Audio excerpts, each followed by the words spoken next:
All right, chat. What's up, everybody? We're back for another Sunday. I don't know if anybody's in here yet. I just started a stream. But yeah, hopefully everybody's doing good. We're gonna get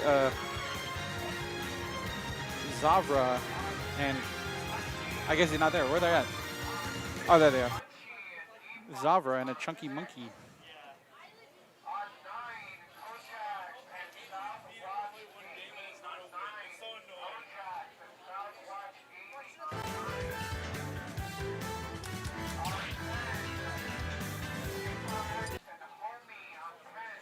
Oopsie. I guess I forgot to put the game in here.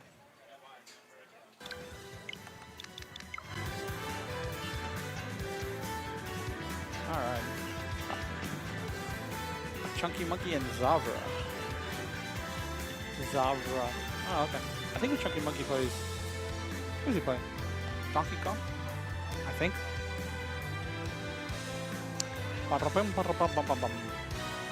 Hopefully everybody's having a good Sunday. I know a lot of you went to Z's party last night, I heard.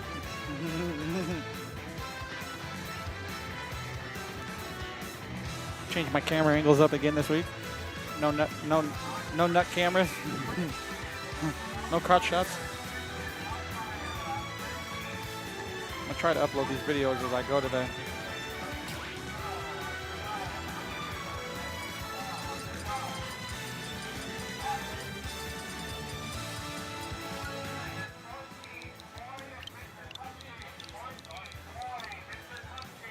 All right, I'm gonna shut up.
Hold on a second.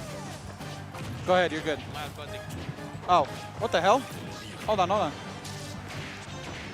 I didn't listen to him. Oh, give me a second. Hold on.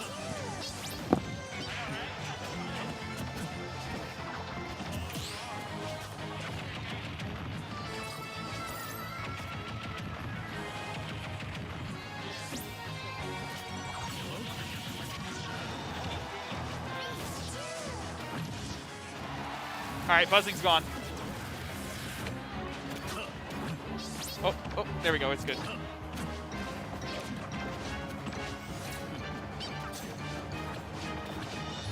Buzzing's back.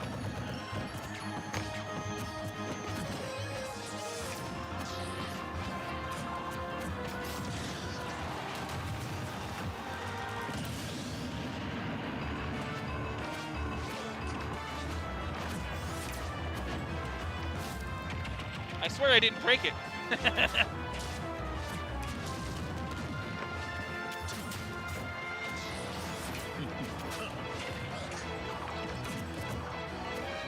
No buzzing so far. And it's back.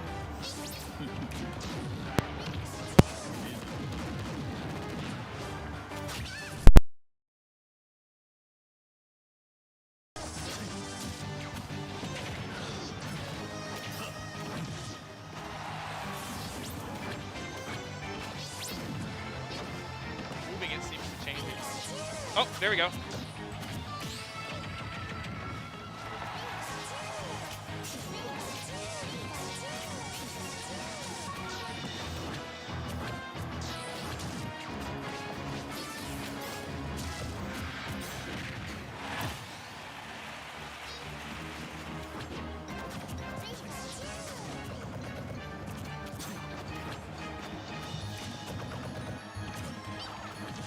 buzzing's lower now.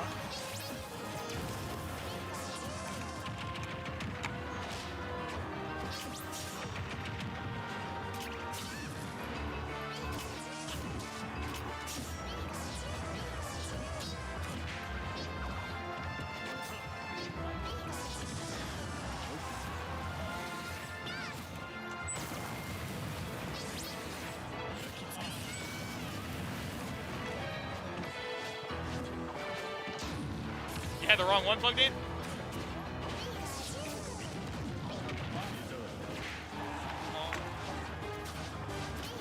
I don't hear the buzz now, though. I don't hear any audio, though.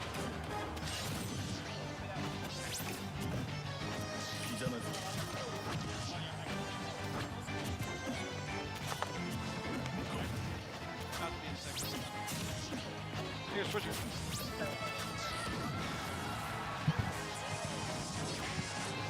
There we go. Fucking stupid. It's Technology. this thing. Am I right, ladies and gentlemen?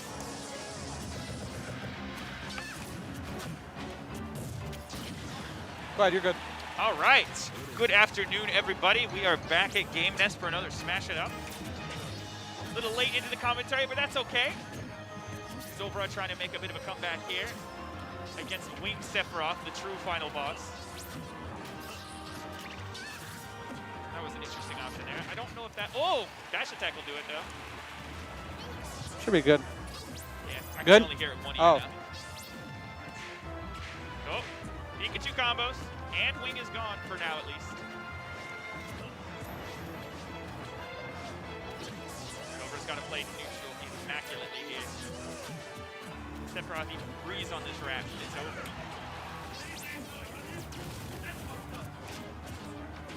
Just barely with the grab. A little late on the grab that time. It's going to get punished by a forward tilt.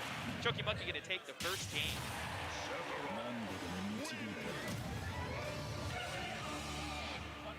Chunky Monkey has really leveled up the Sephiroth as of late. He ended my bracket run last week. Tears. About to get our bands in order here, see what's going to go on game 2. Sound good? It's good. I just can't hear this here. Oh, tell me when it's good. There, now it's good. Good? Oh, yeah, there we go. Good? All right. Working through some tech issues, guys. No worries. I went to get ramen instead of instead of looking at. Sorry. You let us down, Paul. Sorry. My bad. And I went to go look for video games. That's okay. We got it running. I was trying to find an EverDrive Hey, for Super Nintendo. diamonds are built under pressure. This is true. Yeah, you're not This is why lying. I'm a procrastinator. All my work is diamonds. Still working through the bands here. Just about ready for game 2. We are going to Talon City. I was like, Suzaku Castle? I'd take that. Just for that Street Fighter music, man, even if it's an Omega. I love the Vega remix in this game. It's so good. If you guys haven't heard it, go listen to the sound picker and just listen to that. It's done by Yoko Shimomura, the composer for Kingdom Hearts series. Her classic sound, you can definitely hear it. Anyway, game 2. One of the less newsworthy songs playing here. Thank goodness for that. All right. Zobra taking a more hands-off approach, at least to the start here. Gonna get the Pika combos on deck. Oh, wasn't able to chase the tech chase there. Just a little bit late on that. That had to have been a flub. And here comes the damage for it. Oh, no! Oh, he's living, he's living. That was almost a very, very costly mistake. Counter, but it was a multi-hit, so it didn't do too much.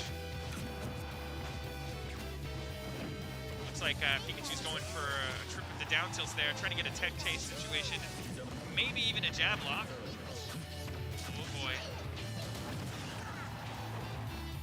106 now on Pikachu. And Wing is out. The boss battle has started. Pikachu being a very small character, you can often low profile under a lot of Sephiroth's very linear hits. Oh, and dash attack's gonna take it.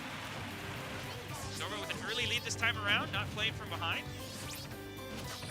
Good recovery to the platform there. And here comes the Pika combos. Oh no, misread the direction there. But able to reset. Are we gonna get it? Oh, not quite. If he'd just let it rip with the down air there, that was a stock. But he was respecting Chunky Monkey, thinking he might have gone for Octo Slash. But the forward tilt's going to even it up, 32%. Relatively even. Nope. Another thing about Sephiroth is because he's so light, like a lot of combos that work on the rest of the cast just don't work because it gets sent too far. It can be really hard to follow up sometimes.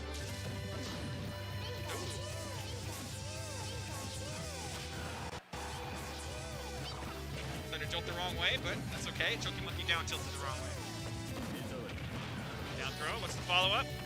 Oh, chased him to the platform and just kind of gave it up. He had the pressure there. Probably didn't want to deal with any wing shenanigans. A back throw, back air would have killed there.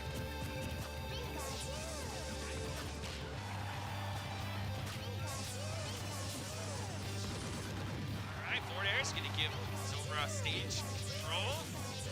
And here come the Thunder Jolts to hang on to that ledge. Goes for the finisher, but doesn't quite get it. Chunky Monkey recovers high instead, just a smart option. That platform's there, it does give you options. Wow, shielded every hit of that back air. Up throw? Nope. Oh, and again, doesn't quite get the chase on the platform, and the armor coming through right there for Sephiroth. You just don't want to mess with Sephiroth when he's charging smash attacks. Oh, Nocta Slash across the stage. Not quite gonna take it. If he'd reversed his up B, it would have done it, but that's okay. Forward air takes it. Wing is gone. 162 on one of the lightest characters of the game, and there we go. Yeah.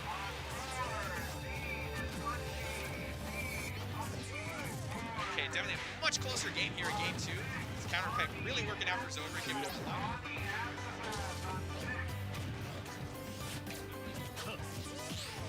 Chunky Monkey hanging on to this lead now. Zobra playing a much more grounded game.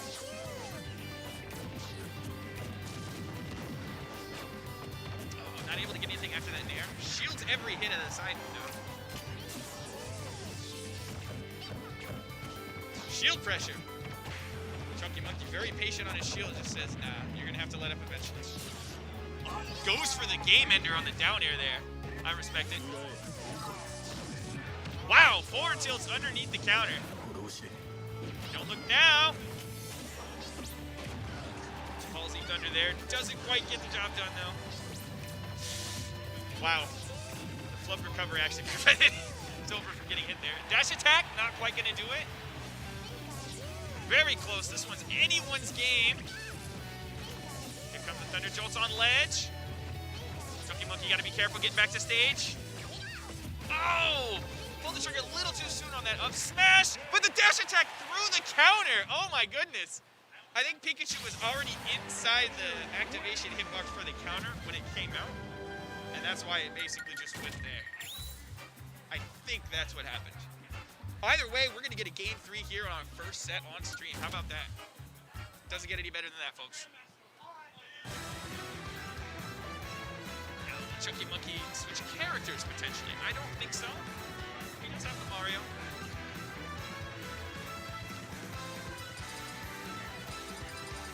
And pick is PS2. No? Yes? Maybe?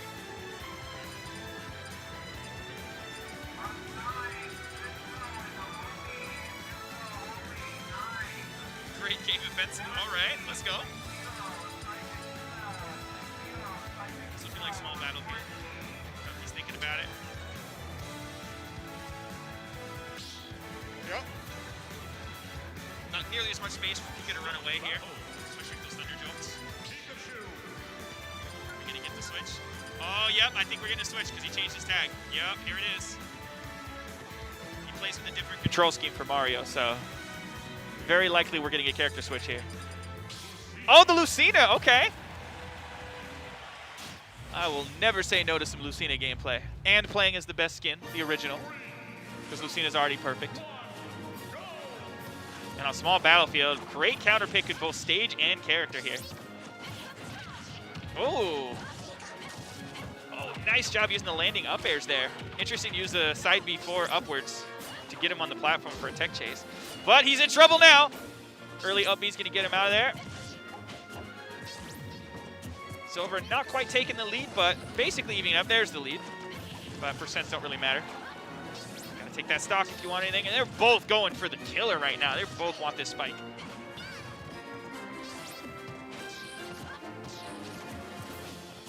Chunky Monkey retreating back to center stage. Back air right through the Thunder Jolt. What's going to be the option here on ledge? Just retreat again. Shields through every hit, and then the up B out of shield, one of Lucina's best options. It's so good. I don't know what the exact number, I think it's like frame 6 or something out of shield. It's just an amazing option, and it kills. If he catches them on the side at this percent, it will kill. He's doing a good job working around these Thunder Jolts too.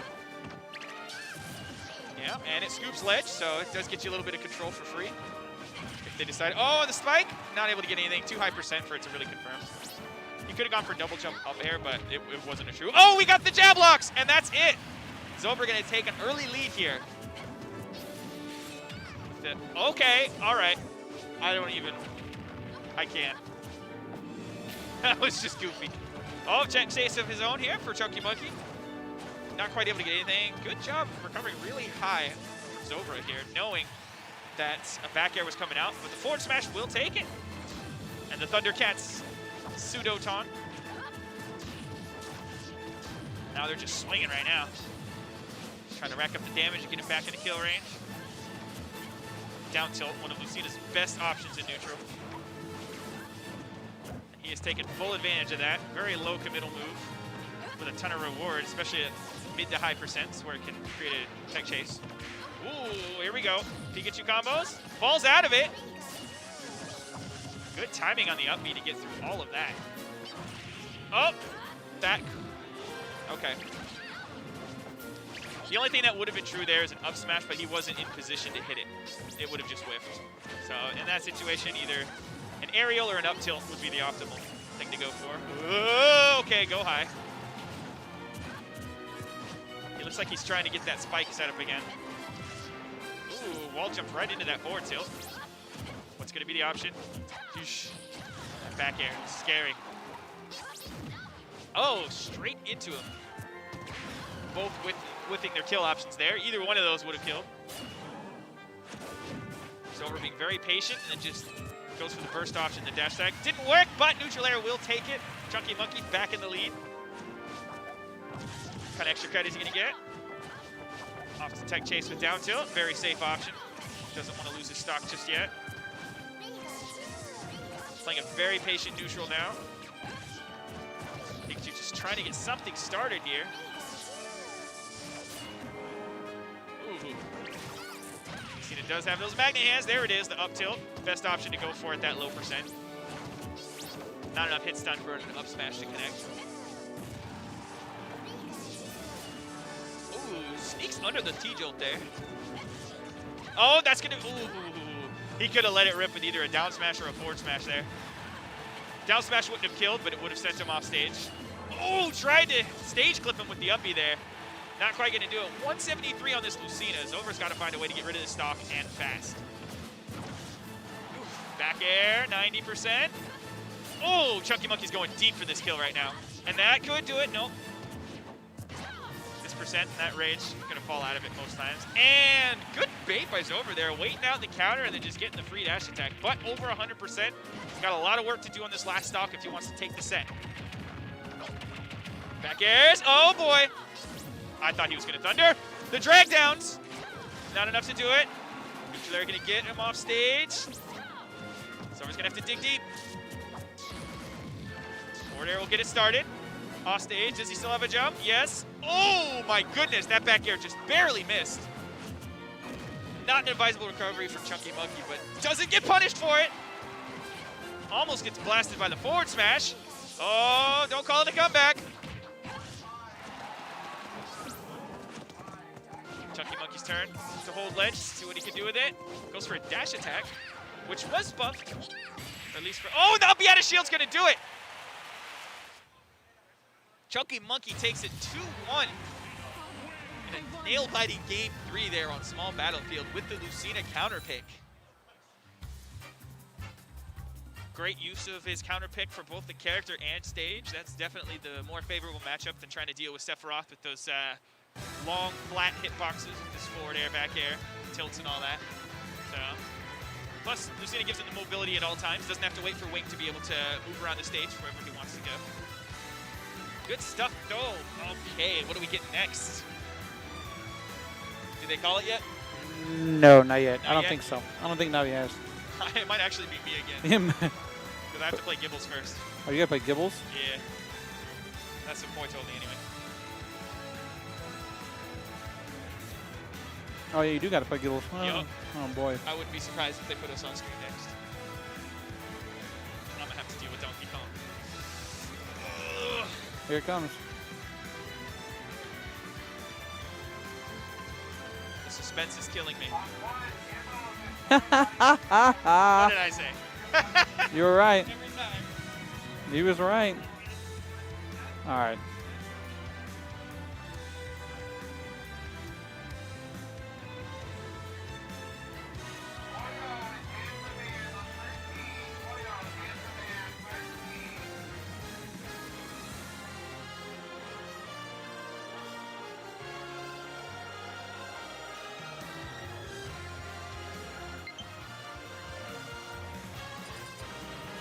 Yeah? Huh? What the heck? What are you doing? Oh.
Well, that happened.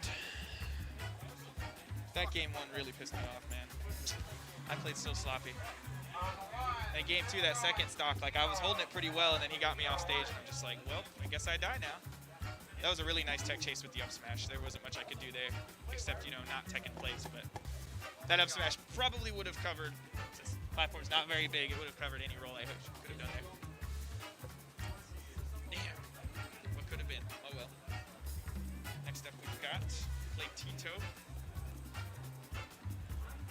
And looks like Sisto.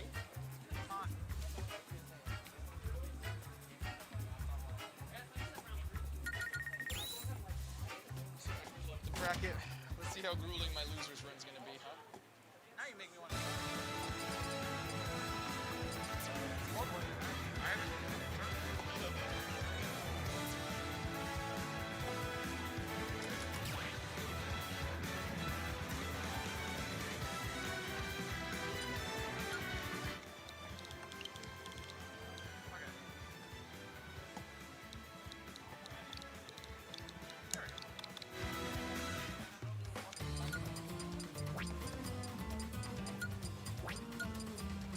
Probably gonna see young Link. Probably no surprises here.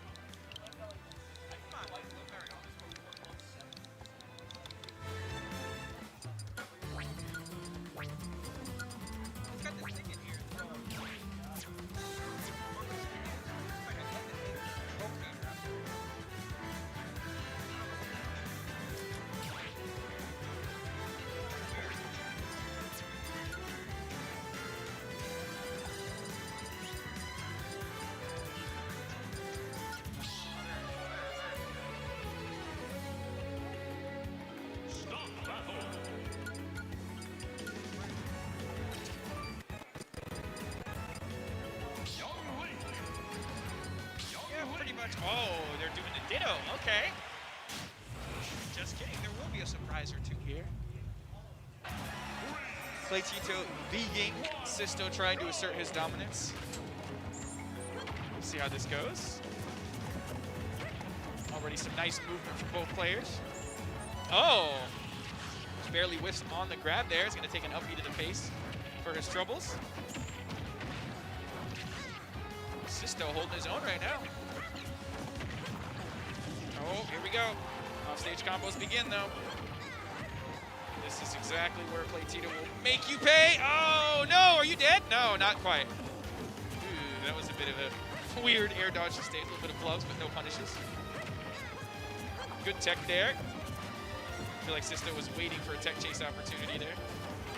We're going to see a lot of arrows, and we're going to see a lot of nairs in this matchup.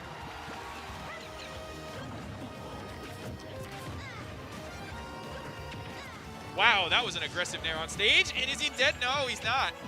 But that's going to hurt. Get him off stage. Wow. Play Tito, knowing his character well, knowing that bomb wasn't going to reach him, just starts charging a fire arrow. And will take the first stock for it. He will catch your spot dodge. Stays there for a glide. Ooh, good recovery by Play Tito there. I don't know what that was, but Tito's going to take that free punish. The neutral airs, and the fire arrow will secure the stock for the system. Only 44%, relatively even.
combos there.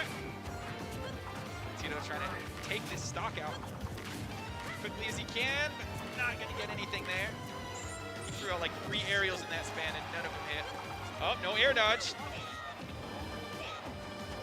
Not able to capitalize on it.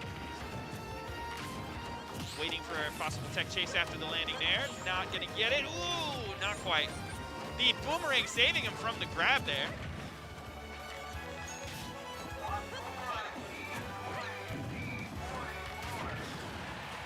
$170 now on Sisto.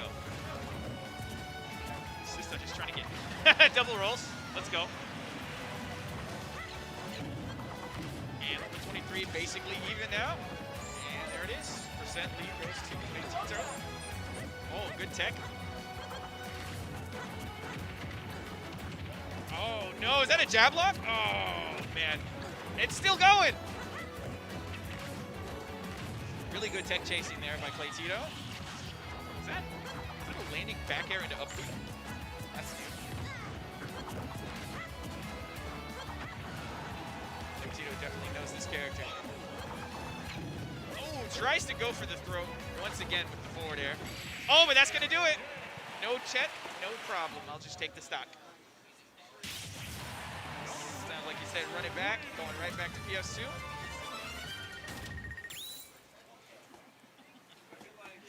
Tito's dying over here.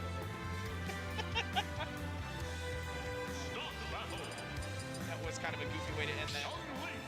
Sisto usually on top of his text. Unfortunately missed the one that made him pay the most. And we are sticking with the ditto here, all the way through. Who's the real hero of time? There's an imposter among us. Let's find out who it is. Okay, I'll see myself. And early lead goes to Tito again. Sisto looking to avenge that. What probably in his mind was kind of an early death. He died at about 110. That down air on platform is such a good tech chase option too. Oh, up air and down air. Yep. Really good options to go for there. Oh. Almost caught him. Oh, and the boomerang gonna save him from a follow-up there. Back air's through the boomerang, okay. And a landing up air. Gonna keep him in the skies. Hero time cannot land. Oh, double hit forward smash, that'll take it. Taking full advantage of all that rage, but neutral air will take it. Yes, ladies and gentlemen, that sex kick is a kill move. It's crazy. Reminds me of Melee Luigi. Clip that at like 80 and then just go off the top. Oh, shields every hit and gets an up B of his own. Grab probably was a bit too slow to punish because that move does not have a whole lot of in lag. Ooh, going down with some down air. Pretty much dead even here. Oh, nice landing back air 1 into a forward tilt. Good conversion. Was a little hangry off stage there trying to get that kill. Still alive for it. Flips to the weak up air. Oh, and there it is. Sisto catching Clay with the up air, going a little high above that platform. And once again, that neutral air putting in work. Oh, gets clipped by the boomerang. What's the edge guard? Oh, he read it too. Just misses the grab barely. And I do believe Young Link has a kill throw with his forward throw, so that would have been the stock. Oh, Zaren to there, okay. I love seeing Zaren tech, it's so fun. But 73, Tito got a bit of a mountain to climb. This is a good start. Oh my goodness, oh my goodness. Oh, 91 in an instant. Oh, but is that it? No. Gets out of that forward air, would have been game. Is that gonna do it? Yes, it is. Sisto will take game 2. Sounds like they're going right back. Ooh, I know Sisto was sweating for a second there. I was looking real dicey on that last stop. Just could not get out of any of that.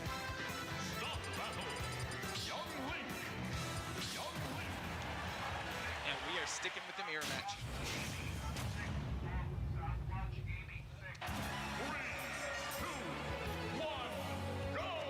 All right, this one's for all the bananas. Who's going to take it?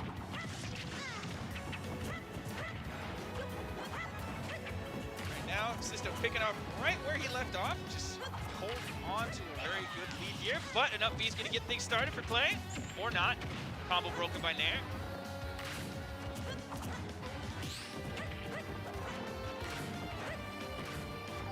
Parried the back air, but it didn't matter. But whiffs an up B, and that's what there.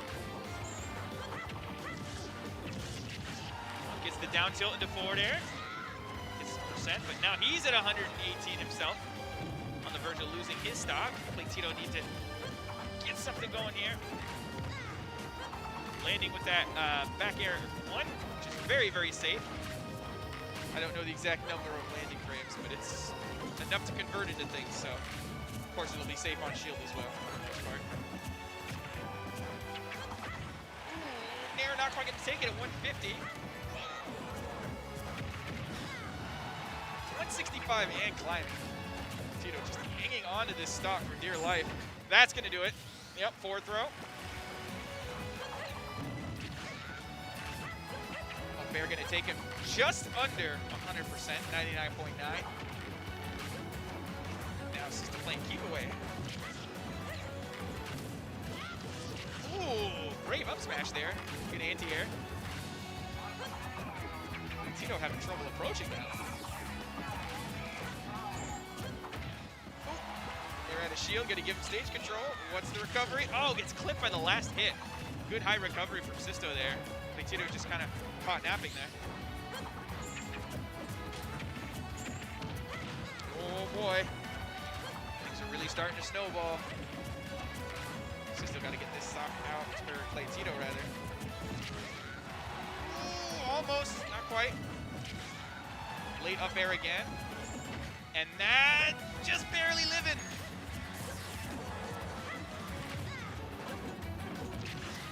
Landing down air. Now Tito is almost at 100% on his second stock. Ooh, got clipped by the boomerang. Otherwise, that Nair was going to do it, but finally gets the Nair across the stage at 191. Now, does he have it in him? We saw what he did at the very end of the last game. He gets a good conversion, but oh, that's going to hurt. Grabs the wrong way and gets punched horrendously for it.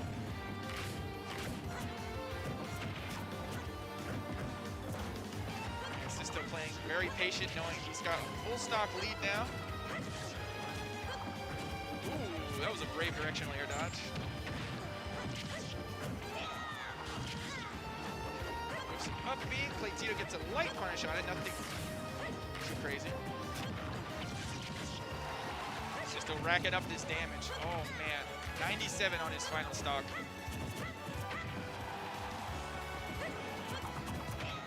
Oh!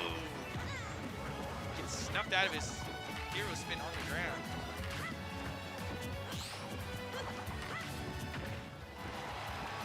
Tito really struggling to find anything right now.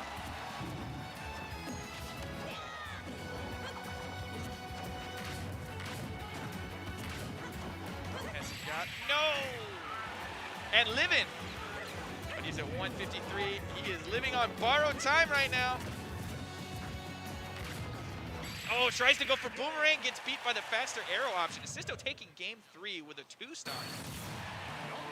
And the true hero time in the original colors takes the set. And we're about to get Dr. Iggy and Yume on stream next. So we're gonna see some NES gameplay for our first time today. Definitely probably won't be the last. We got Bo here in attendance and Iggy himself. But we're gonna see Lucario, if I'm not mistaken. That's who Yume has been really putting the work in with. Lucario is actually really nutty too. Stay tuned, folks. You're gonna see some nutty combos in this set. we might get a 0 to death or 3. Either side, really. Lucario pretty vulnerable off stage. Let's see if Dr. Iggy can take advantage of that. Yes. Or a man himself.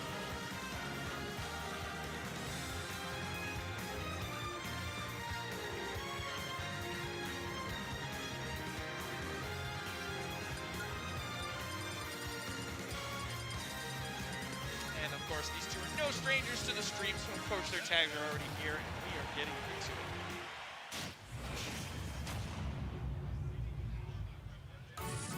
Alright, Town and City is our pick for game 1. Dr. Iggy ripping the Buy 0ZX collection tag. Fully agree with, vouch, get that game, it's so good. The collection is 6 games. Mega Man ZX, the original, is one of my favorite platformers.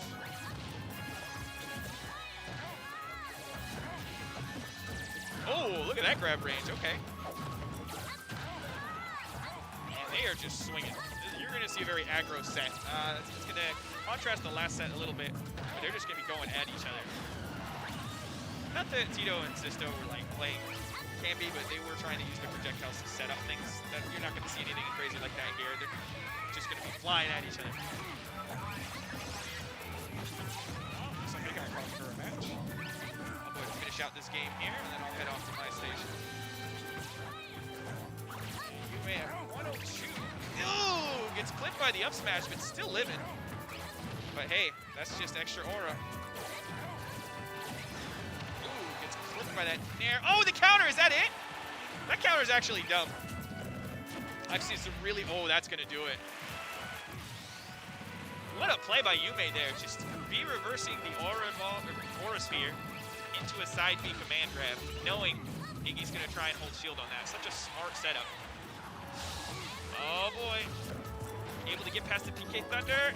He's at 159. He can die at any moment, but that is extra rage and aura, but it's gone. And I just realized I don't even know what happened to Dr. Iggy. He's on his last stock. And I blinked and he lost another stock somewhere. Holy snap. Here it goes.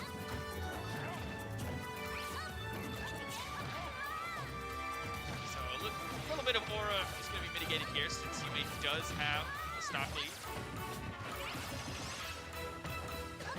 Ooh, I respect it. That up air would have killed on the platform there. Iggy trying to get an early kill to get back into this game here. Oh, good patience on the charge, but not quite going to do it. See what he can do.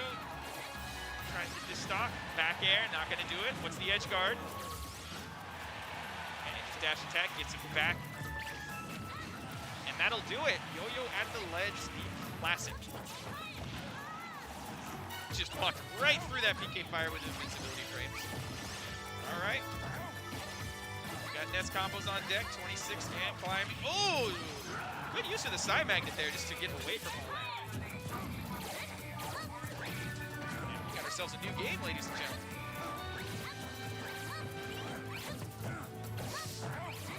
My goodness, they are swinging. Someone's got to hit eventually. Oh, goes for a forward smash. That was a little aggressive.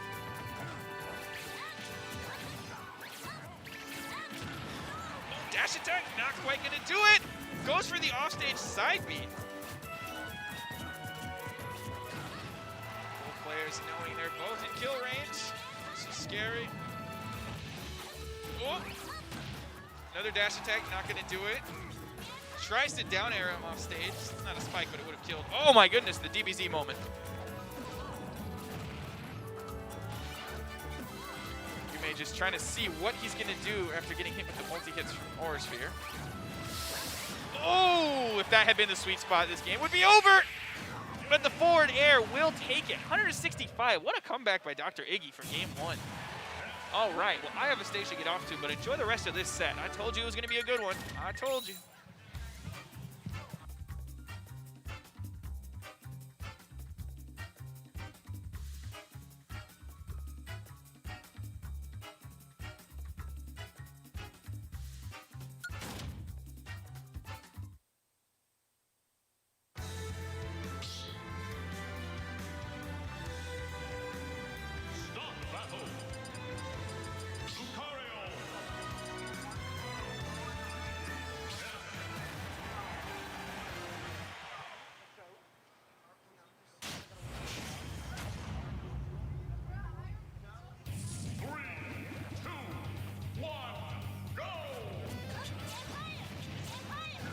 Fire off the platform. That is the Dr. Iggy special. Whenever he sees you in that area, he will double jump into fire.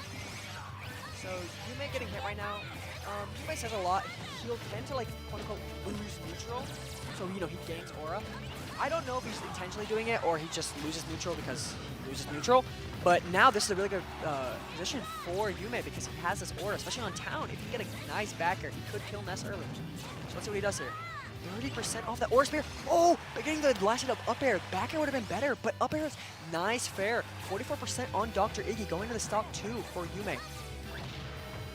Yeah, it looks like Yume does not know how to contest with Ness, trying to box him out. This is something we see a lot from Yume, where he just kind of presses in front of you, and he sees if Lucario can do it. And while many of the times that higher percent Lucario can, characters like Ness who have amazing buttons, some of the best in the game, it's going to be harder. So yeah, off stage here for, oh my god! He's trying to contest it, but he's still alive! Up B? Oh, does not punish that. That could have been an amazing fair there for Dr. Iggy in the dash attack, but this is amazing aura there for Dr. Iggy. No! 3-1. Dr. Iggy is up. 3 stocks to 1 there. Yume at 0%. He does have aura because he's down 2 stocks, but he's at 0%, so this is really good for Dr. Iggy. Any percent he gets here is super good for him. Oh, going for the counter, free 20% from Iggy. Yeah, it seems like Yume is just trying to press on Dr. Iggy, and he just has no answer for it. Finally getting the counter with the amazing aura he has here. He's still in an advantageous position. He's not in the worst position yet. Oh, and this is what he likes to do. These combos off these fairs, trying to go low, catching him low. Air dodging up for Dr. Iggy, getting the PK fired. 69% there for Yume. Oh, getting the neutral B, but does not get the F smash instead. Oh, is that it? Down smash? No, not even close. He's at 98%. This is really good for Dr. Iggy. 115. Okay, he has to play safe though. He walks into the up smash. What? It just seems like Yume has no counter for Ness. He does not know how to play the matchup at all. And a good set for Dr. Iggy. Good stuff, Iggy. Good stuff in game 1 with your mental. Good stuff game 1 with your mental. Are you listening to music? It's good, right? Good stuff game 1. I'm proud of you. Yeah, I'm gonna go play my set, but.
right. All right, all right.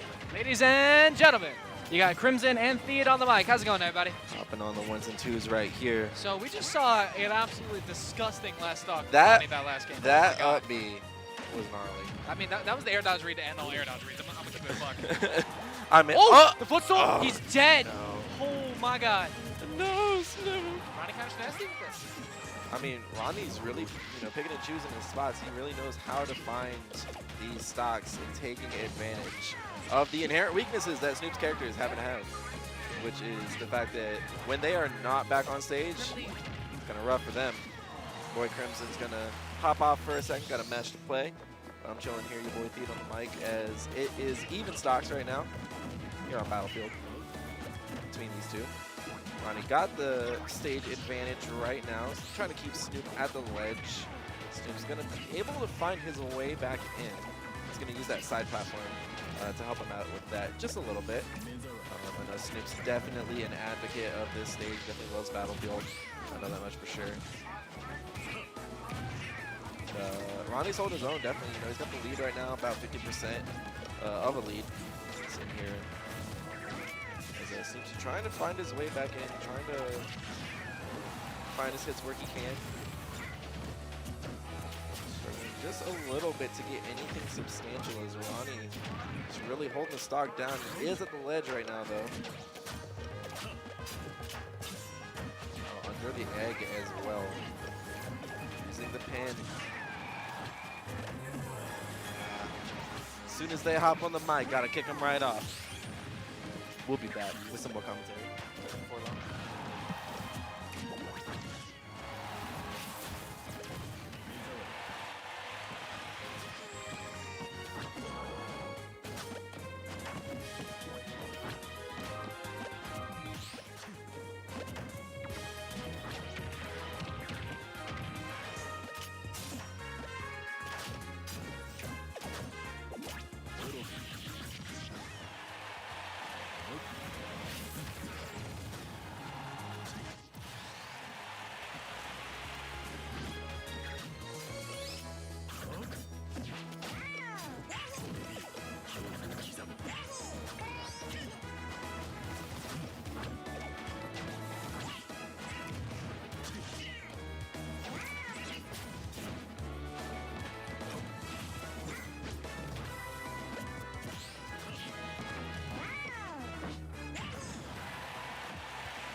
せない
Alrighty, everybody. Krim back on the mic. Hope everyone's been doing good. It seems like we've been having a pretty close game so far here between Highest and Z. Highest did get that game won, though, so if he can manage to clutch this out, that is going to be a clean round 4 for him and winners. But looks like he's going to catch him out on the ledge there, and that is going to be a game 3. I'm honestly amazed. Matter of fact, what's it called? Just off the mic, Fo just now was mentioning how nobody in this game really tends to ledge trump. And it's funny because I was playing against Gibbles off stream earlier, and ledge trumping seems like it's really powerful. Like obviously, you know, like any other ledge option, it has counterplay. It's not, you know, a one-size-fits-all, you're gonna win the game option. But it's one of those things that people don't really tend to expect in this game, so, you know, it's pretty nice. Love these high-def cameras on our players as well.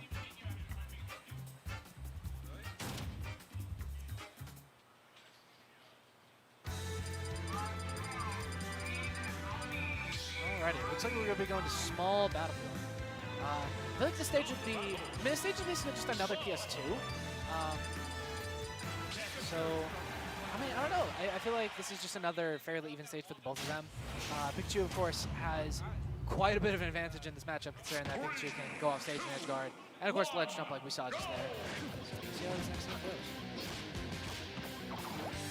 Ooh, using that cool little tech to see if himself get juggled. Narrowly managed snap ledge there. That was incredibly ballsy from Caius. Just kind of goes to show how much he knows his character, though. It's relatively even here. Caius with the center stage control. Oh my god, these parries! Jesus. I didn't know they had parry Mako and Final Fantasy. What the heck?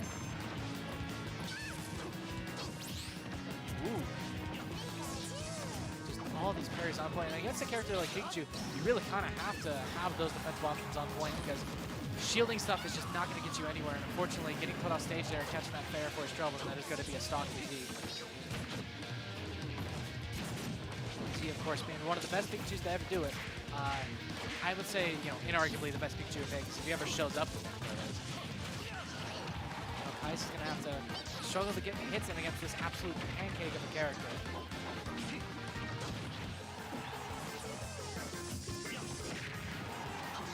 So he's just kind of juggling him back and forth, and he's already in a position to get this kill. He manages to get the edge guard. Kai's being put back off stage again. Narrowly managed to dodge that thunder. That could have been devastating if he had just gone to ledge. Kai's just kind of trying to find that kill. Whiffs the up smash. Not going to get killed, but he's going to put back on stage for it, and that F smash is going to sweet spot connect, and that's going to be another stock for Z. 100% to his name. I mean, Caius can get a kill, but he's not going to find it with those up smashes, and he may already be gone. Okay, manages to make it back. Oh my god, I can't believe he made it back after that thunder. But he is going to catch a downer, and that is going to be game number 3 going to Z. That's going to be a clean 2-1 for Z over Caius. I mean, Caius did get a game that set, so clearly there was something going on there, but it seems as though he was just able to adapt that game 2 and 3 and was able to catch up, take it back from him. This is where I prove I'm the best.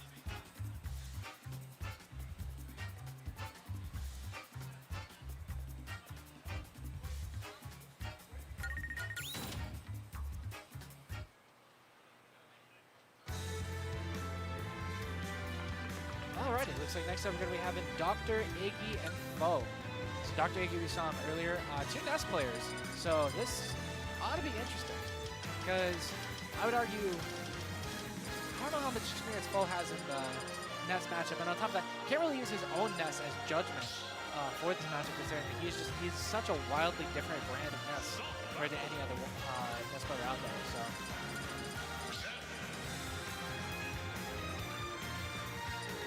I'm not sure if Dr. Iggy has any other characters in the back pocket, so I can understand if he decided to play a different character. Looks like we are getting the NES Ditto though.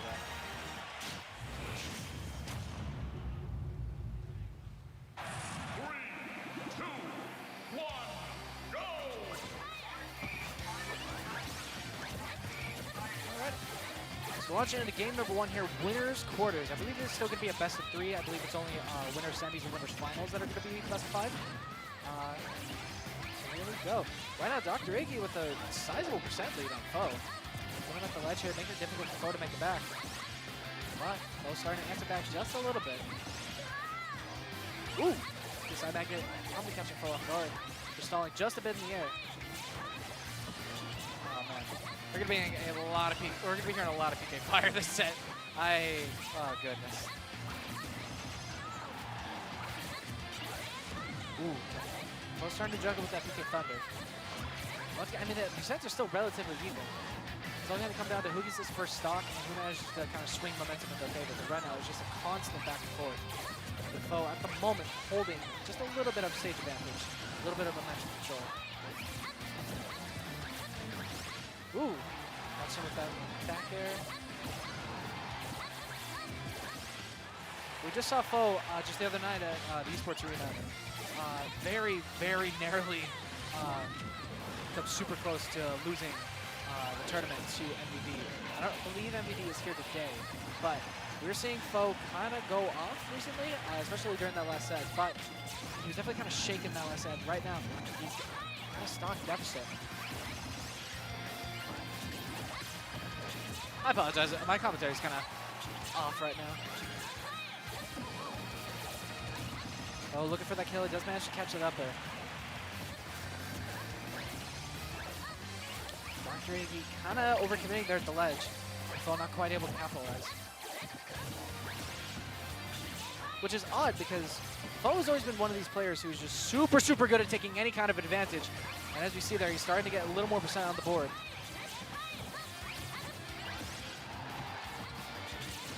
Those magic hands. The double PK fire. The classic. Ooh! Oh, he gets that nice pivot grab, and that is going to be a back throw to seal that stock. I love seeing pivot grabs. Like, I don't know, there's just something about the motion of it. It feels so decisive. It's a very satisfying thing to do. Oh, got a little bit of momentum in his favor right now. But not going to matter much if he can't manage to land. So he finally managed to find his footing. He pushes Dr. Iggy all the way off stage. He's going to go for the big PK flash. He does! And that is going to be... Oh, my God, he lived. Maybe a little too deep there. That nair, nearly going to seal it that time. He's going to hold it. Is he going to do it again? Ooh. Oh, kind of trying to style. What's he doing? That back air, good old twinkle toes, good old reliable. That is going to be a game for Foe.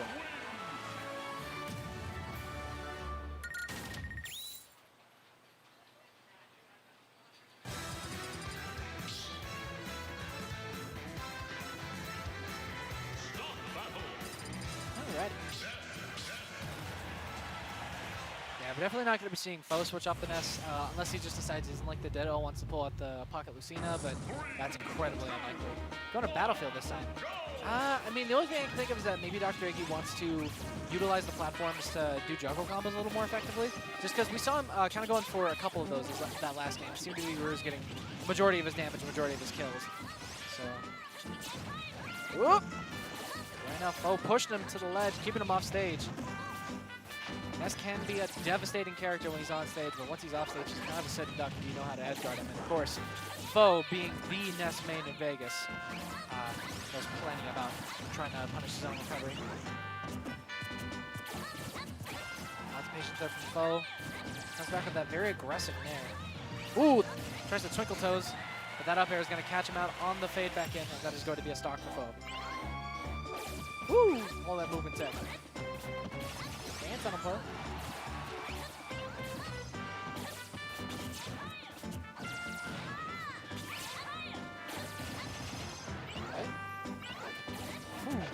Oh, he's just moving all over the place. And I like how he's not directly attempting to engage, because at this point, when you got the stock lead,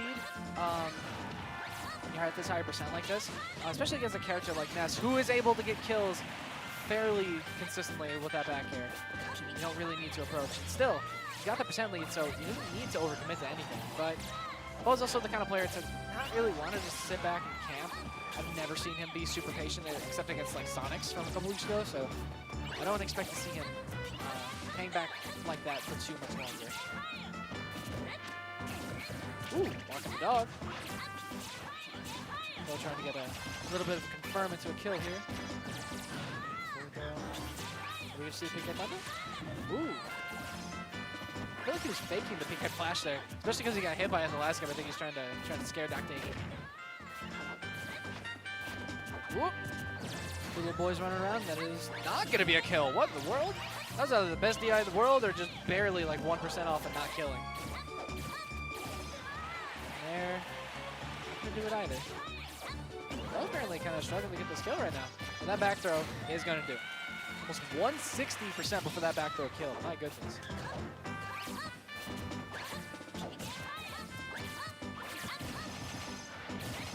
Oh, catching him with these up airs. I mentioned before those juggle combos. Looks like Fo's trying to use it for himself. Ooh! Okay, he reads that. This is a good kid. Does his homework.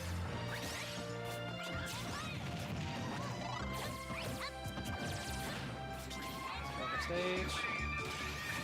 Oh, he was trying to go for the cheeky stage strike. it's interesting to note that even when Foe is being put into disadvantage, he's always utilizing his movement to put himself in a more advantageous position, or at the very least, make it difficult to approach to capitalize off him, even if you wanted to. Of course, that PSI Magnet being a really, really good stalling option here. It's got the hitbox, it's got the absorption, and it's, you know, of course, specifically in this matchup, that is going to be kind of a godsend. Right now, Dr. Hickey kind of in a nasty spot. That is going to be the up air to seal out the game. It's going to be a clean 2-0 for both.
Hope everyone's having a good night, or I guess day at this point. Not used to tournaments being this early. Definitely very happy to be here for you guys. It's been an interesting tournament. I've been low-key working on some stuff in the background for competition. I don't want to be giving away all my secrets until I either end up on stream or doing better than 1-2 or 2-2 in bracket. But all I'm gonna say is my boy's back. Very excited. I'm having fun with this game again. It's you know, especially through the whole quarantine period, it was very difficult to really enjoy this game. You know, the only times I would ever get to play would be like if I had a friend come over and like, you know, my family was comfortable with it, his family was comfortable with it, all that jazz. And you know, in that time, when you're only able to play against, you know, onesie-twosie people here or there, it can you know, it can kind of lead to a stagnation of growth, which can be kind of frustrating. Especially, you know, if it's someone you've known for a super long time and like you've always gotten either even or whatever with them, and then all of a sudden they're just kind of whooping you. It's like, oh man, this is frustrating. But it's also, I feel like it's a very humbling experience. It's good to play against people that are able to just decisively destroy you, because it teaches you, or shows you that, you know, you still have a lot to learn. You know, you're not as good at the game as you think you are. I think that's really been a huge part of a shift in enjoyment for me when it comes to this game, is just realizing that I was letting my ego get in the way a lot. You know, that, you know, same reason why that would lead to me, you know, just getting frustrated. I would get really salty after losing and stuff. And you know, a lot of people are embarrassed about that, and of course I am too. But you know, it happens, and all you can do is just try to realize, hey, what I was doing there was wrong, and I need to be better. So yeah, I don't know, I mean, it feels really nice when you realize that you're not a horrible person, you're not, you know, the worst player ever. You still got some room to grow. So just keep at it, keep having fun, and that's all that matters. But anyway, enough of that. Here we go. We're gonna be seeing Z versus Dakpo. So of course Dakpo, best Diddy ever do it.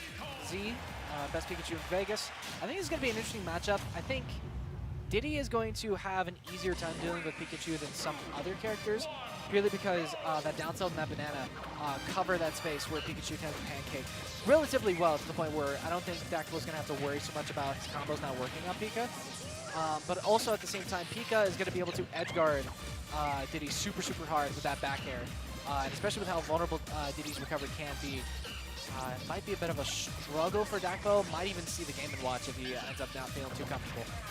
But right now, Dakpo has shown that he is more than capable of dealing with a Pikachu, but that stage spike is going to end his stock early.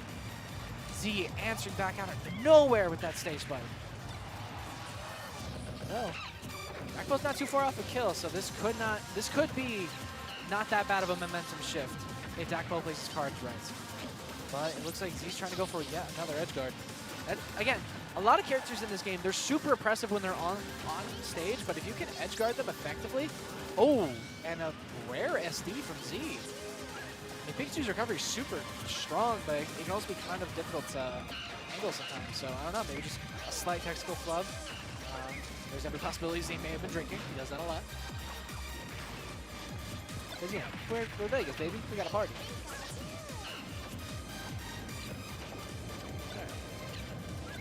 He's kind of returning to normal. Both of the two of them just kind of chucking the banana back and forth. It really is impressive how, you know, some of these players that, even though they don't play item characters, they can still manage to play with the items pretty effectively if they want to. Which I think, you know, it's a measure of their skill as a player, a measure of their history with the game. Because, of course, Z's been around since Brawl. This man is a vet of this series. So, not at all surprised that he knows what he's doing with those items. Especially when you compare, you know, this game's Diddy versus Brawl Diddy. My goodness, I'm sure he is very thankful that he's dealing with this instead. Speaking of earlier games, that jab block looked like some PS2 shenanigans from Melee. Ooh, catch the roll with the down smash. That is going to be a stock. Fun fact, that down smash is called Electric Velocity, and I think that's a very nice thing.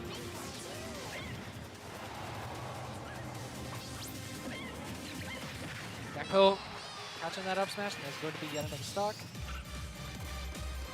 Incredibly even game so far. And especially when we consider, like, Z comes out fairly frequently, but he doesn't take this game, like, crazy serious. Like, Dakpo goes to everything every week, plays his heart out. But Z just kind of, you know, he shows up, just kind of seems like he's having a good time, like, he's not taking it too serious. Yeah, he still manages to be one of Vegas' best players, so. Kind of goes to show that you don't have to be a super tryhard to still be good at the game and just have a good time. Right now, Dakpo showing that maybe his practice is working out just a little bit better for him. All of this percent, but we saw a very similar situation that first stock where Z just turned it around with a simple back air. There's no telling how quickly things will change up or if Dakpo is just going to run away from this game. Z getting these Nair loops. A lot of big damage. Not what you want to see. Dakpo narrowly managing to avoid that thunder. Put himself in the corner. Not a favorable position, especially for Diddy. Sharking for that kill. He wants it so bad. Diddy just kind of having issues killing. Dakpo looking for any kind of option. I'm expecting we're probably going to see maybe a forward tilt. Forward air? Yeah. Okay. And there in the up air not quite connecting. Too high of a percent. Ooh, this could be incredibly close. Dakpo starting to choke that up smash, not connecting. But that forward air is nearly going to find its mark. That is going to be game one for Dakpo.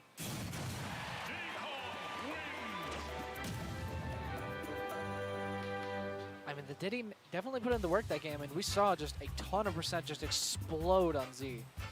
But towards the end, they're just really struggling to find that kill. So I doubt we'll see a switch unless Dakpo loses a game. I definitely think we're gonna see Dakpo maybe try to switch up his game plan, just because it seemed just seems like maybe things weren't working out super well for him there. But Yoshi's story. And it's a smaller stage. Both characters will be able to kill a little bit earlier. We are going to see the Game & Watch. Okay. Which is very reasonable considering, you know, tri-flats, having that up B, being able to land on that top platform. Sin? All right. Sure. I mean, I love this character. I think Incineroar is, like, by far the coolest grappler in this game. So, sure, why not? I definitely think this is an interesting pick. I've never seen the Z Incineroar. Okay.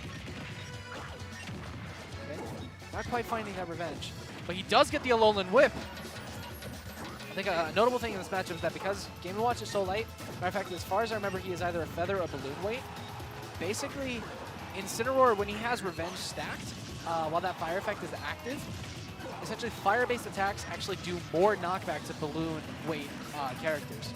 So if he gets that revenge stack, we may see a clean kill at 0, but instead of seeing anything like that, Dakpo with that mean juggle, kind of exploiting the fact that Incin is not the best when he's off stage or in disadvantage, even in the slightest.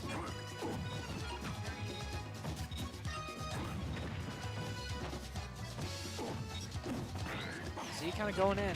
Going a little bit deeper than I feel Incineroar reasonably should, but maybe he's just, again, Z doesn't take this game all that seriously, so I don't see him, choosing this just for the sake of, oh, I'm trying to win. I see him choosing this as why not? This will be fun. That is the 4th Alolan Whip he's managed to land this stock. I believe the up throw, either the up throw or the back throw will begin killing soon. Or at the very least, if they're not already killing, especially with all that rage on the board. I'm kind of surprised if it wasn't, but it's also implying that Z's going to be able to get in with all this madness happening with Dakko. Drag down air to the F tilt, not quite enough. Ooh! Managed to beat that up here with his own. That is going to be yet another stock for Dakko. That dash attack's going to do it. I love how expressive Incineroar is. This character, I wish this character was top tier, Loki. Like, don't get me wrong, Grappler should never be top tier, but just for the sake of seeing the super expressive and like fun character be so good, I would like at least mid tier. Buff his speed, man. He doesn't have to be that slow. It's the upward variant of the Alolan Whip.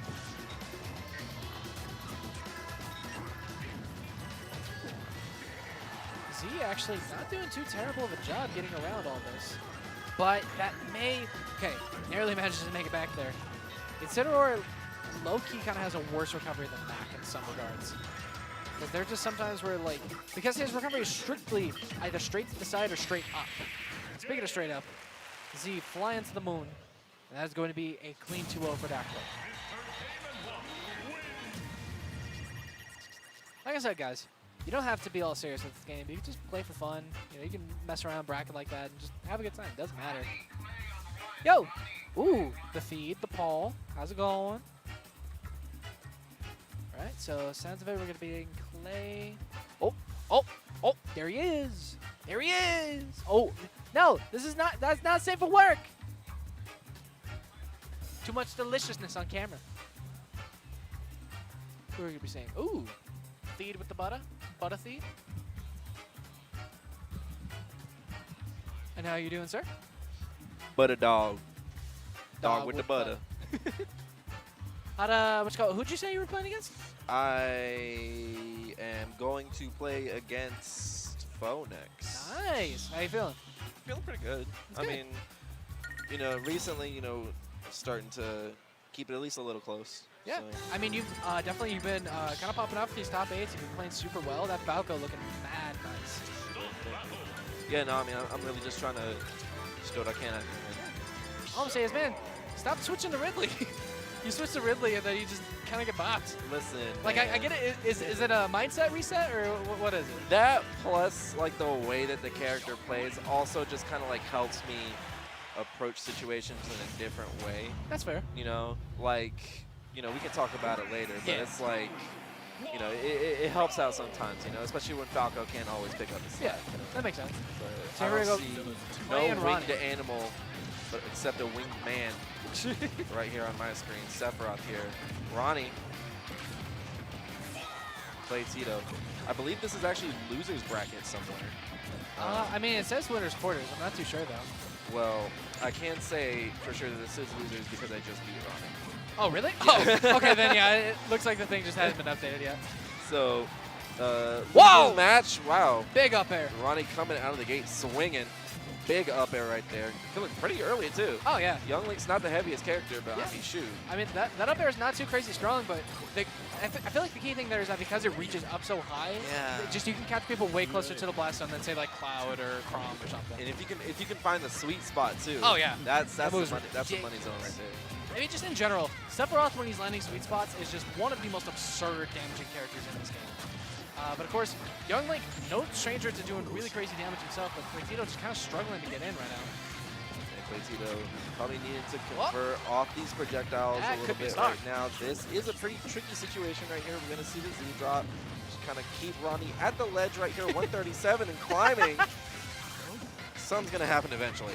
Hey, man, Okay. when in doubt. Wow. So in between the counter and the hits of the counter. Yeah. That's tricky. Okay. That like very brief moment where there's nothing going on.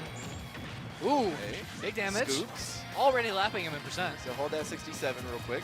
God, this character does so much damage. Young was insane. He can confirm off of that neutral beat from like half a stage away. Oh, he tried to go out with the nair. Okay. I mean, if that had connected, it would have been stuck, but Ronnie instead opting for the Omni Slash.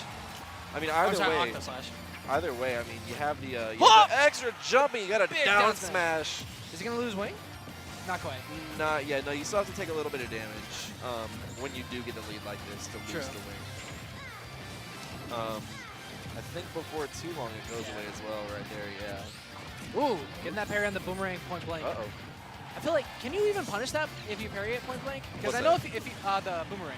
Because I know if you shield it point blank, you can't, but maybe if you parry it, you have a little more advantage. Right, so it's got a strong hit, or like a strong version and a weak version. And it's like tilt variant, smash variant. Right, So point blank, you cannot punish the smash variant. right. You can the tilt variant, or if it hits a little bit late. Interesting. Okay. But the smash variant Ooh.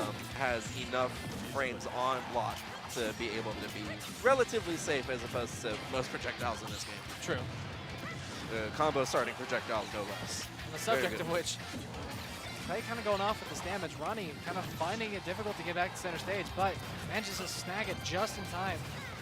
He's got that wing on deck, so if he gets that, I mean, he has the armor on the smash attacks, but Ooh. armor's not going to save him from that up smash. Recently buffed, Recently buffed. so that actually functions. Thank you, Nintendo. I mean, there were a few very fringe situations where it just kind of didn't work. Yeah. But they really nipped that in the bud right there. I imagine that was more so kind of on the smaller characters. Like we just saw Yeah. Z with the Pikachu. I imagine that'd be a problem. But against someone as tall and wide as Sephiroth, I doubt that's ever going to be a problem.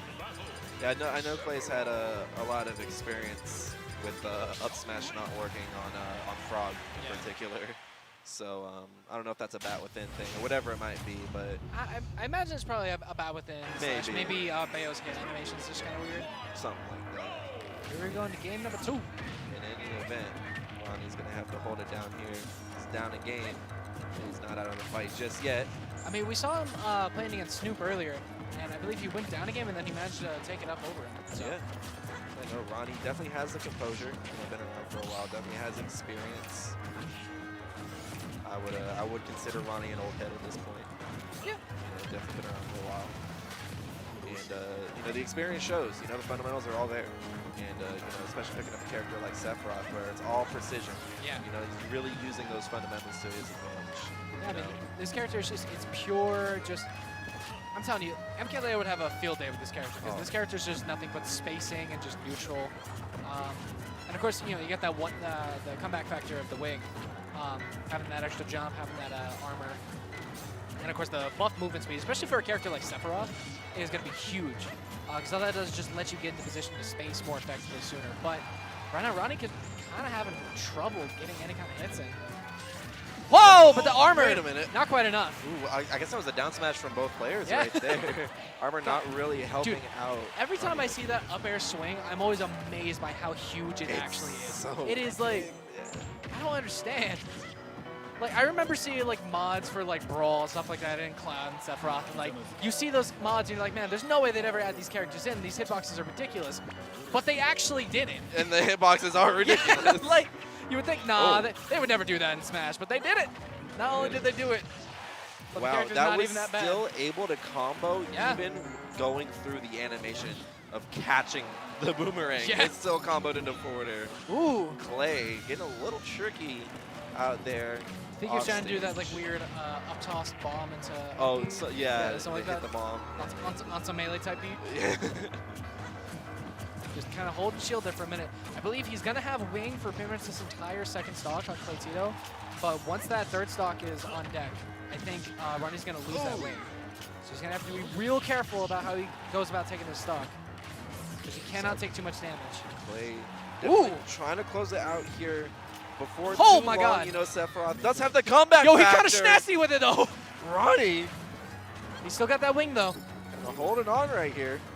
There is still a chance. This is his tournament life right here. Yeah, he doesn't want to Oh, bust her no, out. down there. Oh, no. He's going to have wing for just a bit okay. longer, but he's going to use that wing to soar to the heavens, and that is going to be a 2-0 for Claytito. Solid win. And Ronnie wasn't even playing bad either. No, Ronnie no. was playing incredible. That was pretty back and forth, to be honest. Yeah. Yeah, I mean, mad props to both players. I definitely think the big thing there was just, it definitely feels like Ronnie was just kind of struggling to get in versus all those projectiles. But sounds like we're going to be having you and the Mr. Foe himself. Got anything you want to say to the audience before we do this? Butter dog. Dog with the butter. Truer words and never. Read been spoken. Chainsaw Man. Honestly, facts. Read Berserk too. I need to go get some touch-ups done. The colors faded a bit. But all right, so it seems like we're having Theed versus Foe. So of course, Theed, best Falco to ever do it. Foe, best player in Vegas. Got that Ness unlocked. We saw him playing against Dr. Iggy earlier, and according to Theed, he said that he knocked Ronnie into losers bracket. We saw how solidly Ronnie was playing that last set. Granted, still falling just short of being able to beat Claytito. But I think this would be pretty interesting. Actually, as a matter of fact, Theed, is this going to be winners finals? Winners quarters, all right. So this is going to be winners quarters, so I believe this is still going to be a best of 3.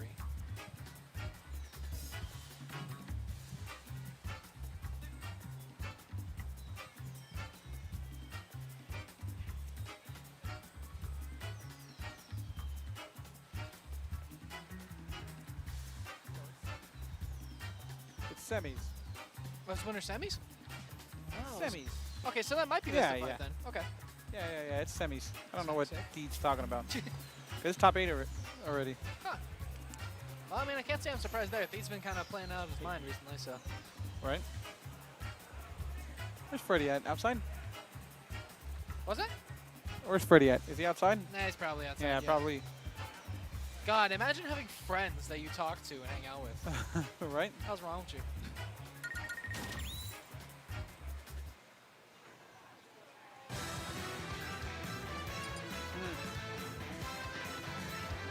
Who the hell is he?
Looks like instead of Theed versus Foe, we might be getting Froggy deck there. Okay. Yo, Theed.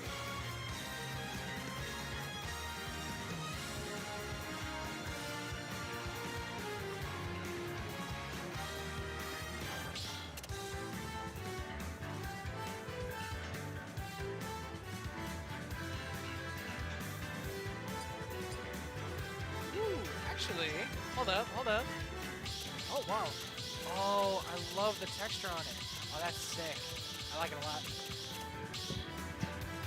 So where's Foe, dude? So Bo, taking a quick moment, we'll be returning. Nice. We'll be returning after a while. We will be seeing another winners quarterfinals match that we have on deck here for y'all today. Dakko versus Frog. All right. Well, I mean, we were just talking earlier about, you know, fail playing against characters that have kind of wonky up smashes that they tend to fall out of, and Diddy is definitely one of those characters. So Diddy's up smash is definitely Yeah. notorious for deciding to not work sometimes. might be seeing Dakko struggle to kill this matchup. But of course, Vale being the character that she is going to be able to go off stage and really kind of ruin Diddy Kong's life, edge guarding all day. But Uh-oh. Not gonna matter. We gotta jump. That was kind of sick. Yeah, no, that's definitely going to be a big factor that I'm anticipating in this matchup is the off-stage play and how Frog is going to be able to take advantage of the countless tools that Bayo has to just disrupt somebody's recovery. Yeah. Especially when, you know, you get your recovery messed with as Diddy Kong, that could mean death at any Oh, yeah, second. easily. I mean, let's go. I don't know. I'm looking forward to this because both of these players are super volatile with their characters. So we always get to see just big, flashy, crazy combos from both of them. Right now, I mean, we saw a little bit of that from Dakmo just a moment ago, but he's kind of slowed back down. Frog, I'm trying to hold center stage here. Ooh! Down to left smash is actually going to work this time. Wow, there it is. But 109% on Dakmo. That's still relatively decent kill percent for Bayo. That up tilt back air. Bad with it, he threw that up air and managed to get snagged on stuff. Oh, this is winner semis. That's winner semis? Oh, I guess. Yeah, let's go. Paul and I were talking while you were off about to start the set with Foe. You're in winner semis, dude. You're already guaranteed top 8. Like, I'm in there. Yeah, I guess the bracket was just a little bit bigger than I was anticipating, but we'll take it. well, see, it's funny because like it's only 4. We've only been doing this for 2 hours. Like bracket's actually kind of small. It's only like 40 or so people today. Yeah, It's definitely not not too crazy, honestly. Ooh! That was not quite full charge on that up smash, but definitely just enough to manage to snag that kill. Do the trick either way. Dax, no jump though. That was tricky. Almost got sniped by his own banana right now. Live by the banana, die by the banana. Ooh! Uh-oh. Just barely managed to Those make barrels that. are still in the air. Those barrels are still in the okay. I heard the explosion. Okay. I was like, something's about to happen here. Something tricky's about to happen. He double jumped through that platform and C dropped the banana right on top of Frog. Wow. Man, Guns in his face. Wow. I'm gonna arrest Bayonetta for coaching. An endangered monkey. No jump again. Dakpo is in a bad way right there. That I mean, he's in that instance he's forced to use his side B, right? Because you're not going to recover low against Bayo, especially you know like if you're not guaranteed to make it back. Yeah. Oh, the shizzy special. Ah, and he dies for it. Unfortunate. Still though, 100% to his name. This is looking a little bit rough for Frog. Oh no! Hey. Oh no! Hey. Okay. I can't believe he just Wow. he can't keep getting away with this. He can't keep getting away. My man's took him for a ride.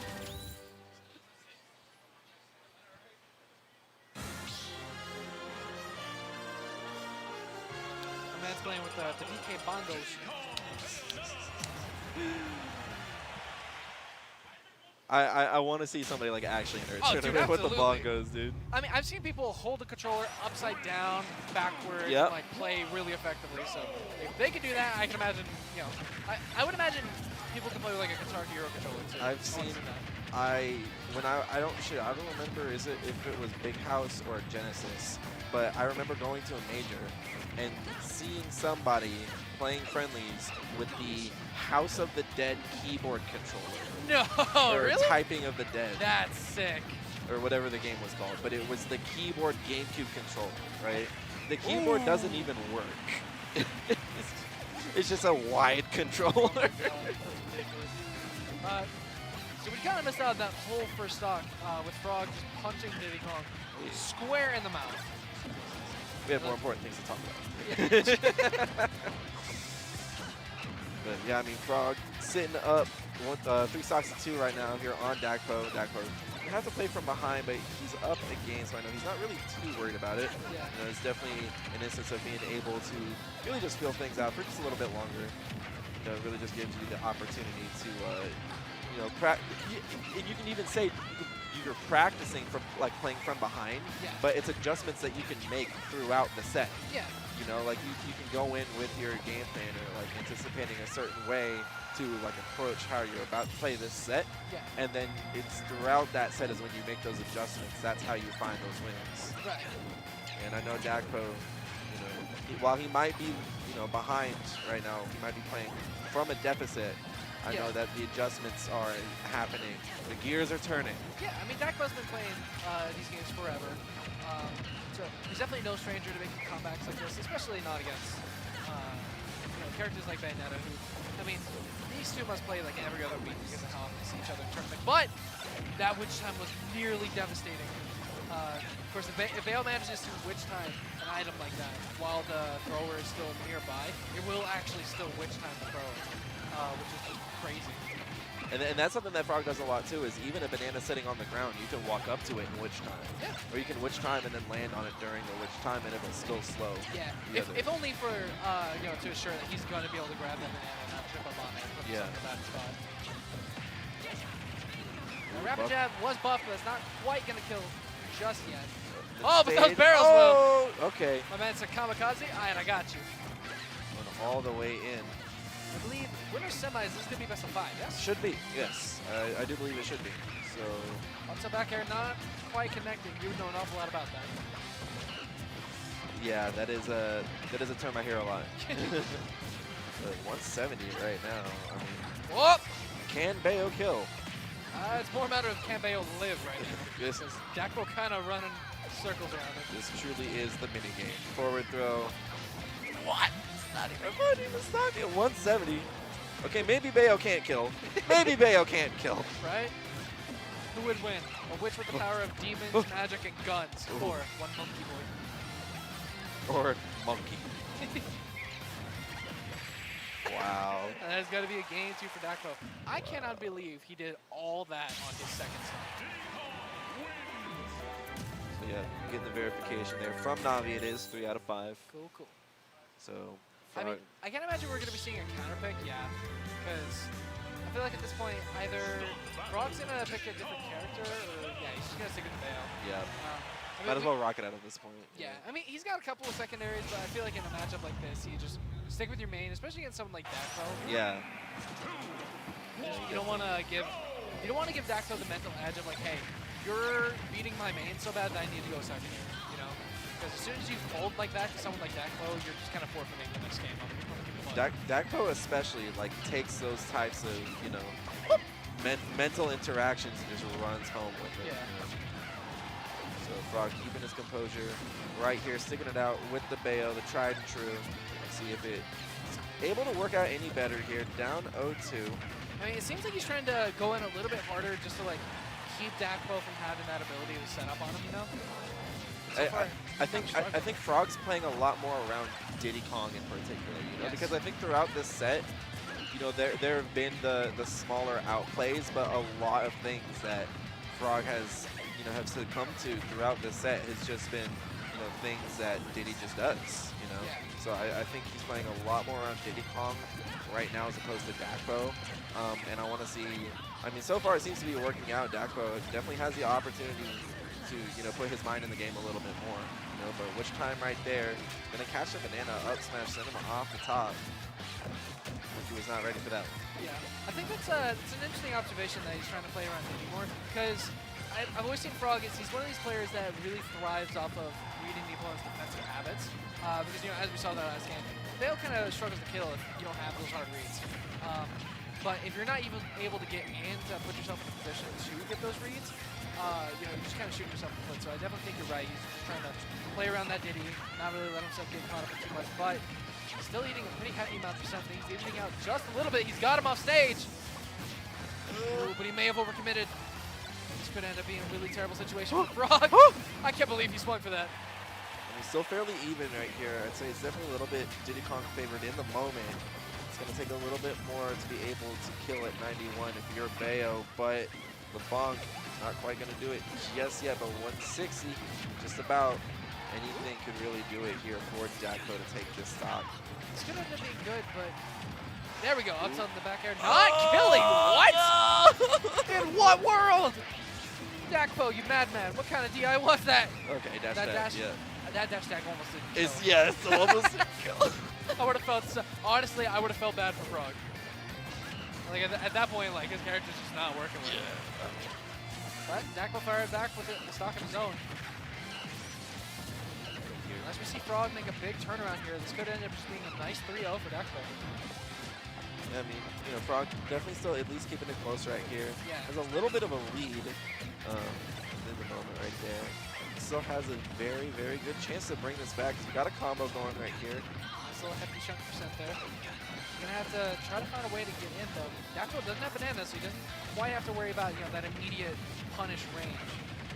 But taking him off the top, not quite. It's a little bit too low for that stock right there. Back throw we're gonna see right here. I've seen a lot more patience from Frog when it comes to shielding stuff too.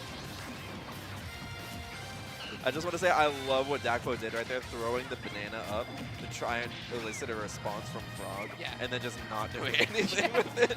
I mean, that's what Dakpo does. He's just such a crafty person with his character. Just a little trickster. Yeah, just little mind games like that. No way! Come on. I was just saying, with that much rage, there's a chance. Hold on! There's no way. There's no way. Okay. Okay. Frog manages to make it back there. Dakpo, though. Oh, he waited for the air dodge right there, too. So uh-oh. Wait, it witch time from that far away? Yup. I know that range is kind of big, but that was way further than I was expecting. What are we doing with the bails right here? Love the stalling. Love the patience. That is going to be it. 3-0 for Dakpo. Wow. Wow. Heartbreaker, man. Especially when he was so close. Like 150, 160 so many times throughout Just kind of goes that to set. show, man, that this character is not easy to play. Smash 4, we don't do that here. Killing, we don't do that here. You gotta earn your socks 3 times over if you want to get a kill, man. So, That's crazy, man. I mean, good stuff to Dakpo either way. Yeah. I mean, clutching it out. Holding it down, that's composure too, you know? Like, not everybody's able to hold it together at a high percent like that. So. And plus, Frog's not fully out of bracket. We're going to be seeing him in the loser side. So maybe you'll be seeing him come back up onto the winner side. But next up, we got you. Once again, that time. feed with the butter. Butter feed. Butter thing.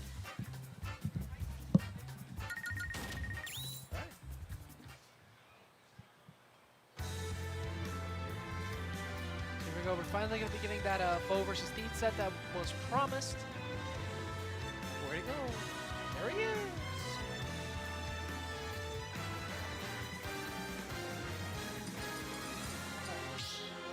So we're going to be starting PS2, Vegas Classic.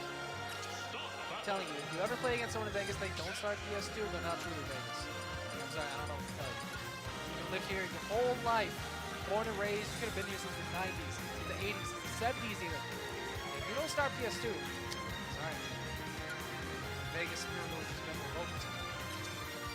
You needed to ask what the meaning behind the mayor tag is. That's just probably some musical reference thing. He's big into the music thing. And we're going to game number 1. So we've been seeing Thief kind of go off recently on brackets. Facing off against and beating a lot of players that by no means are slouches. Beating people like Frog, beating people, I believe he even took that MVP. So I'm telling you how this is going to go, especially considering MVP was like a hair close to bringing down Foe just this last Friday at esports. Both players just kind of all over each other. 100% on the board. Ooh, going in with that side beat. Ooh, reads that roll in. Definitely showing his weapon mentality right now. Catch that jump. Awkward position. Is he going to go for the there? Whoa! Cut out the jump, and that's going to be stock. Definitely a big early tough lead. And a little bit of percent on the board. He's going to catch a down smash out of shield though. That's going to be even up stocks real quick. That side beat. Decent little combo starter. Really going to catch people off guard, but if they shield it, that's kind of hurts. Very interesting to know how close to each other these two are playing. So generally speaking, a lot of people try to play that kind of more neutral, like weaving around each other's range, but both these players just kind of going in. And I guess Falco being a character that can't really play at that range very effectively. I should by that man catching him out and just trying to take it back. I guess a character like Ness who has so many dish runs on all of his aerials, it makes it difficult to try to play that space game. He's going to need to put in a lot of work if he wants to get the stock, even if he's back up. Possibly have a chance of taking this game. Remember, this is going to be a best of 5, so there is a lot of time for Thief to adapt to this set. catching that back air first troubles. Not too bad of a percent deficit, but still, any percent deficit against foe is going to be brutal.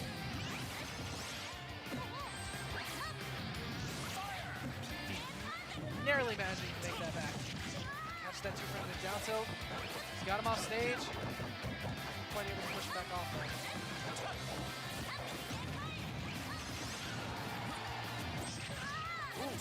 Well, tapping shield for a second. I think he was expecting that side beat, but just came a little bit later than what he was expecting. Referee not quite killing, but it is going to be kind of an ugly situation. Big Thunder chasing him all the way across the stage. I've mentioned before how Bo is such a smart player with these Big Thunder. Just chase people down, covers so much range very effectively, especially from the tail end. That's going to be a game 1 for Flo. Have to see whether or not Deed's going to be able to adapt or if Foe's going to run away with this.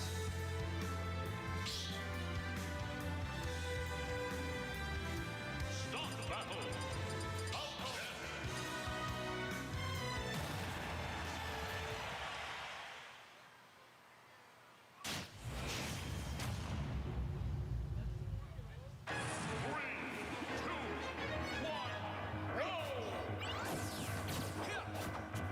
Seeing Deed kind of play a little more patiently. Not going in quite as hard as last game. He got that real quick start.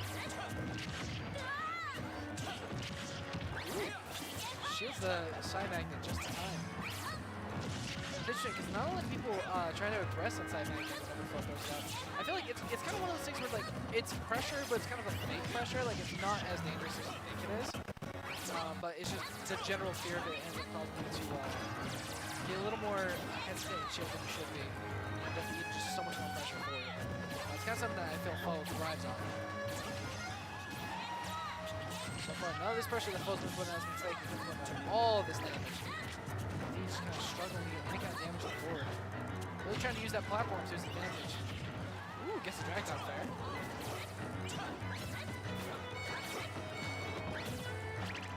Oh! Nearly losing his ankles there, my god. Knees are going to be dog food before he knew it. Looks like he was trying to offer that down tilt. It seems like he's really just trying to catch Bo when he's on the coming up off stage.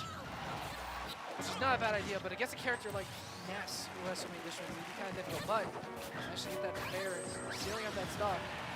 Get the tilt toes in exchange.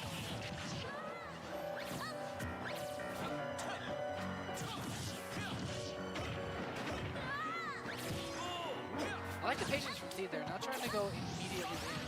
Especially because Fo's not really the kind of player to air dodge or throw out things willy-nilly, but Vector's going to stage spike, untechnical stage spike to move. Hopefully just kind of playing at that mid-range, and I feel like that's kind of where Ness excels. Falco just kind of tends to struggle with it. But I believe that's also kind of at that range where that's, I think, kind of unreactable. So it's either you just got to read that he's going to throw it out, or you're just going to eat it. Fire. Really excellent movement there.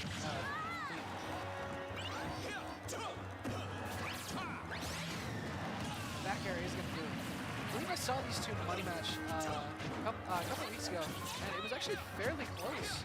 So that's not how the set's going to go. Maybe Flo's just got that download and just plays completely different bracket. Still, it's not looking too shabby for me. It is going to be unfortunate SD, but very fortunate indeed.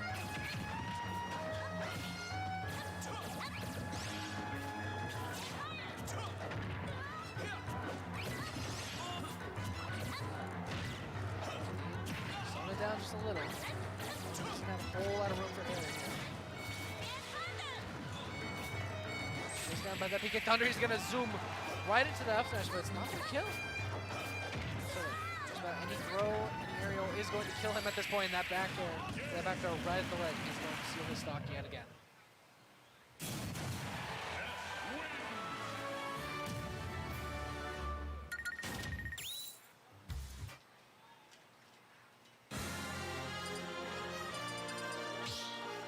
You'll be seeing a counterpick the small battlefield.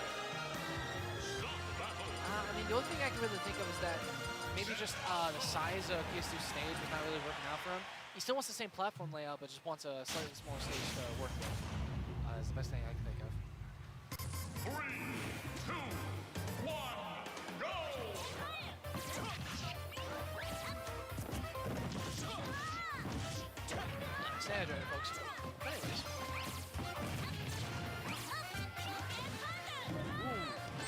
PK Thunder to get himself out of there. It seems like the stage is kind of paying off with just a little bit here, but still going to get an opportunity to answer back with a little bit of damage of his own.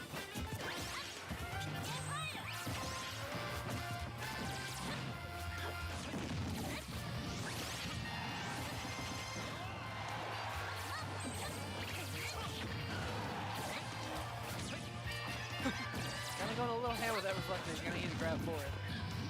I understand why he's doing it though. Just as it's a huge disjoint. It can catch people out if there's what happened. Ooh, very solid air dodge read, and that's gonna be a stock.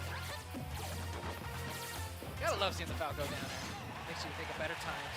Without up air. Gonna send Falco straight up into the air.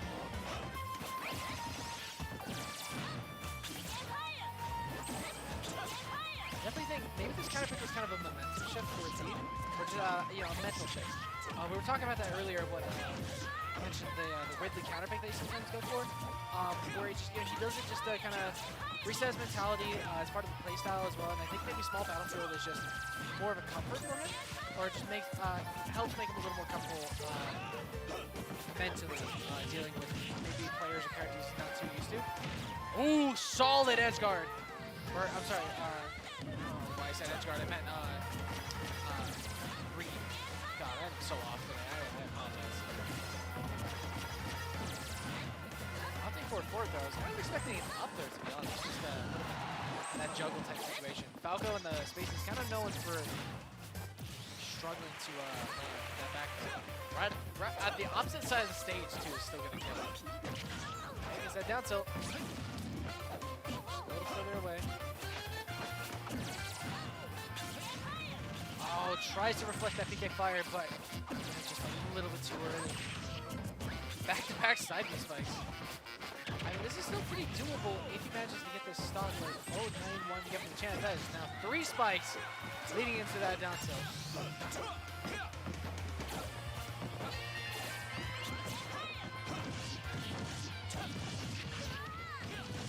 Okay. Lots of pressure there on that platform. Ooh, opting for the choppy sideways. Really, whoa! Okay, that was almost devastating. That could have been huge for Diddy. Okay, gonna zoom straight to that grab. If he gets grabbed again, I believe that is going to be curtains. That up smash. Diddy just needs to get some kind of damage on the board. He needs to be real careful. Ooh. Let's get that up throw into up air. That is going to be a game for Theed. So smiling. We still got a set, ladies and gentlemen. There is still a chance. And of course, I may be a tad bit biased in this regard, but Theed has been on the up and coming for a while, and for him to take down Foe would be a huge step in the group.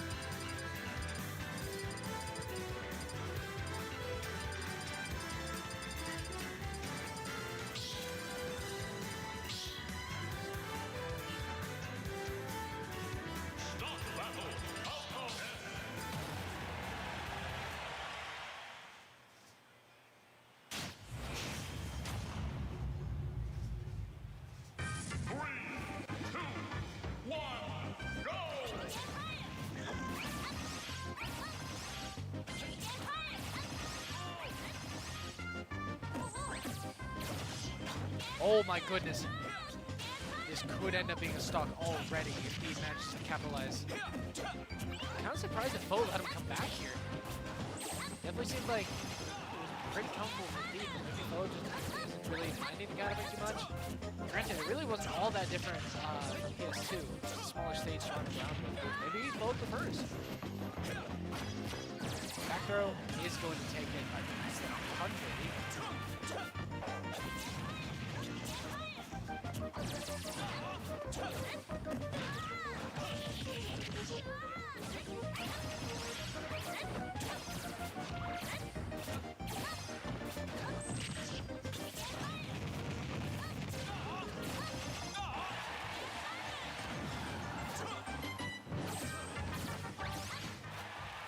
That is another their stock really quick. You look away for a second and it's gone.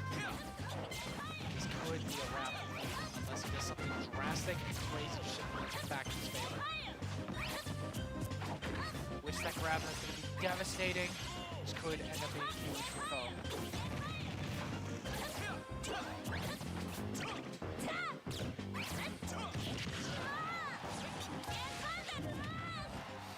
That PK rocket, not gonna kill, but it's gonna do a lot of percent.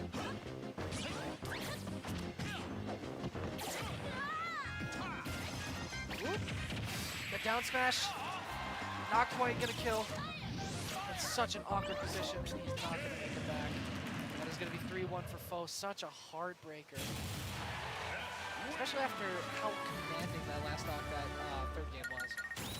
But hey, stuff happens, and it seems like we're going to be seeing, I believe, Dakpo move on to face Foe.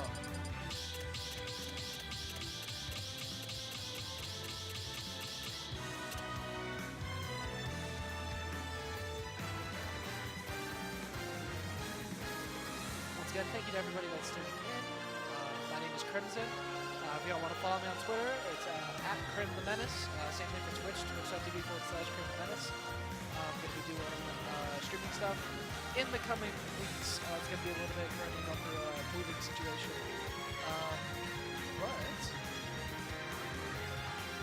Yeah, hope everyone's doing well. You guys enjoyed the stream. I apologize if my commentary is a bit off. Just a bit, I don't want to say tired, but just kind of out of practice. I haven't really been able to come for a couple weeks.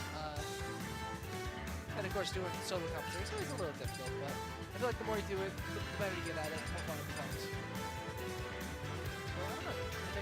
I think things will be fine.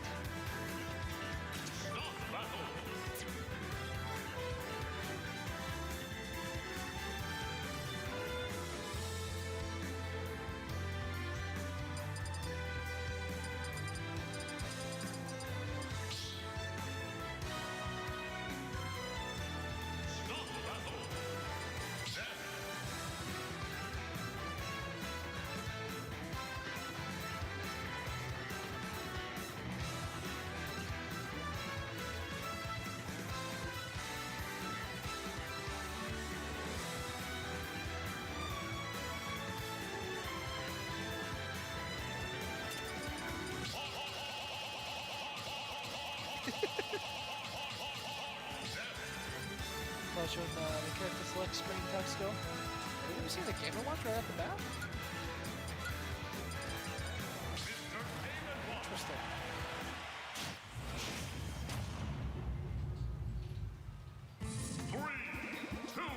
Kind of surprised that we're seeing the Game & Watch, but at the same time, really not that surprised. Because I can't imagine that the Diddy just probably is not a very comfortable pick in this matchup. It seems like they opted to go to Smash mode, so they probably actually did bans, which is surprising. But I can imagine that Dakpo's really wanted to actually make it further in this bracket, really is wanting to take down Foe. Which, to my knowledge, I don't think I've ever seen Dakpo beat Foe. Ooh.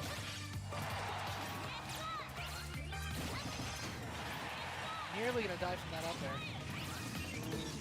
Gets a cheeky PK fire, and that forward air is going to manage to get this up. Kind of the problem with a stage as small as this is that, yes, you're going to be able to get in Foe's face a lot easier. Foe's going to be in your face too, and that is not something I envy. Foe takes a character like Ness, who I don't think is really designed to be a boxer or like really fast-paced rushdown type character, and just make him so incredibly aggressive at the close range.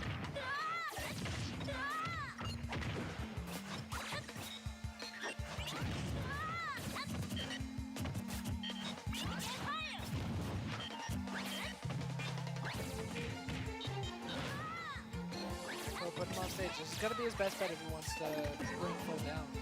Just put him on stage, make it real awkward for him to make it back, but Foe going to be able to get off the ledge there. Just a simple get up attack.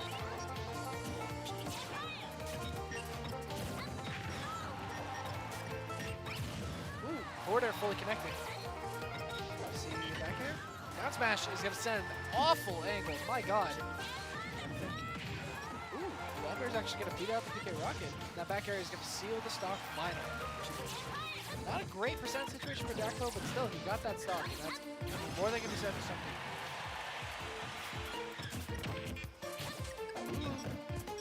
Real ugly scramble situation there. Easily could have ended with Dakpo getting back thrown into oblivion. Right now, he's actually got Foe in a really ideal spot. Not quite able to get that edge guard, but still. But putting a little bit of fear in his heart.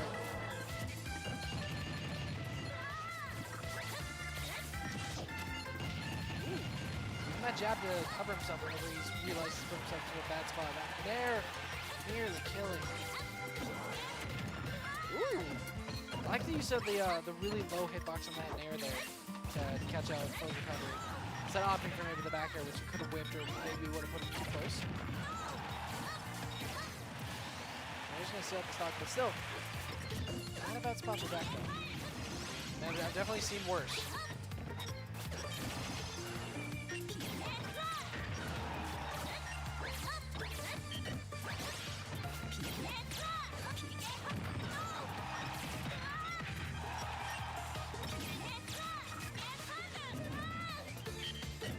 Ooh, that down smash not quite connecting. PK Rocket not having all the landing leg that you would expect. Oh my god, I cannot believe he didn't get hit by that yo-yo. That was crazy.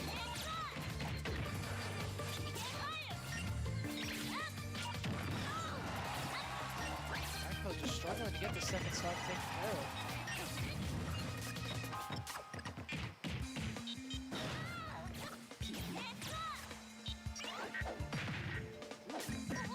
Use the meats to cover that ledge.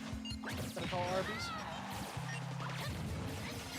And now I'm hungry. And that shack not quite taking stock. Jesus, 180%. Poor Dakpo. He's playing all these characters that struggle to kill. I mean, at this point, honestly, I want to see him do something drastic to try to get really stock. Maybe go for a 9 or something. Oh my god! As soon as I say he tries to swing for it, but that back throw, he is definitely going to take that stock. Game & Watch, such a light character.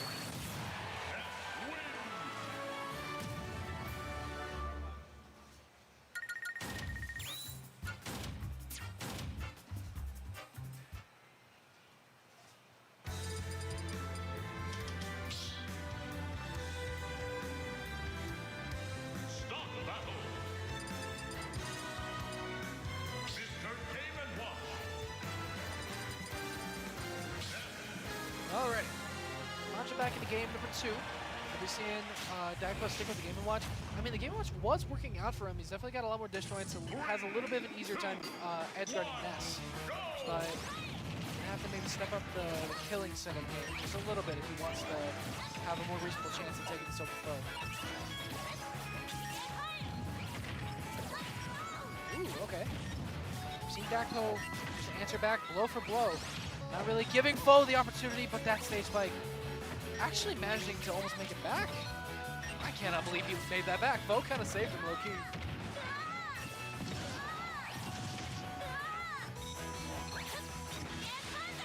Remains to be seen though if that was a come back so I can deal with you myself. Imagine one of those poor villagers down in Smashville right now, just a couple apples coming raining out of the sky. Turns out this is the origin story of the Animal Crossing equivalent to Isaac Newt. Just gets blocked by an apple falling on his head like a friggin' meteor.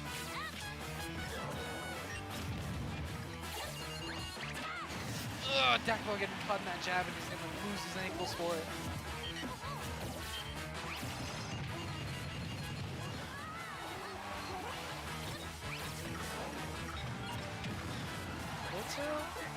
Put him in an awkward spot. Not the strongest killing move, but it's an option. Dakpo's just gonna put him in an awkward position once again. Kind of juggling him off the stage here. Looks like he was opting for that forward air, but doesn't quite connect.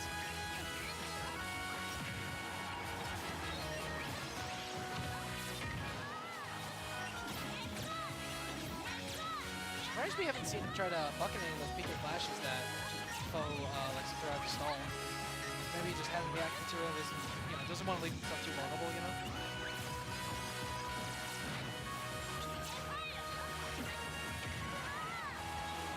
I wonder if, specifically the next matchup, if this is a situation where, you know, if Game & Watch would benefit from being able to choose whether or not his down B is a reflector or an absorber.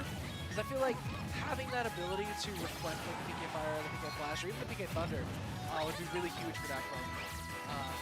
On the subject of which, we haven't seen him opt to try to use that bucket to absorb the PK Thunder either, which I imagine is kind of the reason why he would go for a counter pick like this. But I'm going to get the opportunity to edge guard, hit that up there, and lose the stock.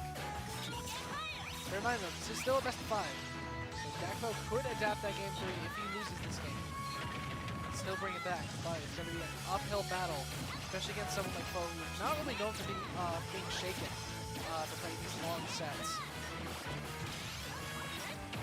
Ooh, narrowly managing to make that back. Oh my god. Had to weave through all kinds of pressure there.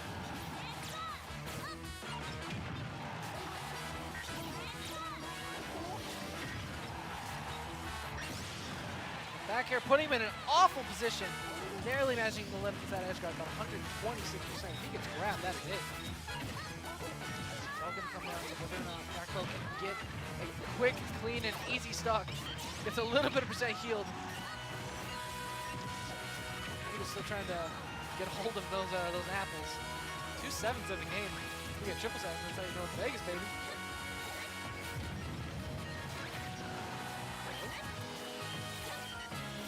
Dakpo channeling his inner Meister there, going full Avatar state, but oh man, that is going to be the Azula to end that stock in a hurry. So we're going to be running it back one more time.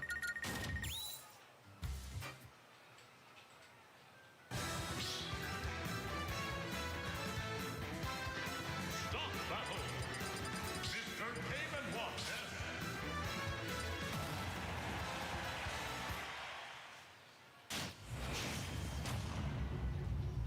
Here we go. This could end up being Dakpo's last game winner side unless he does something crazy.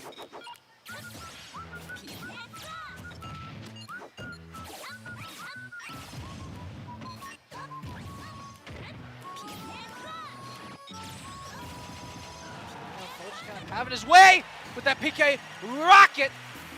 Send him to the moon. It's going to be just yet another balloon hovering over Smashville now.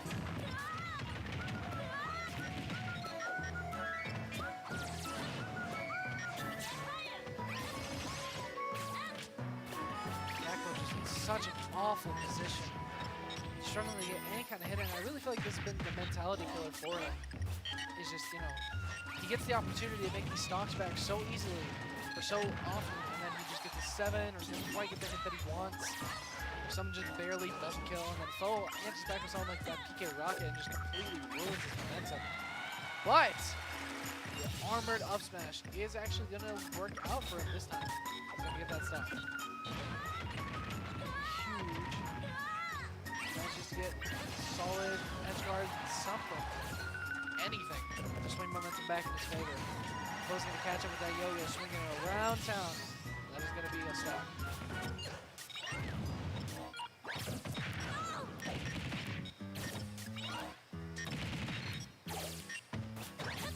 Well, kind of going for that juggling game there for a sec.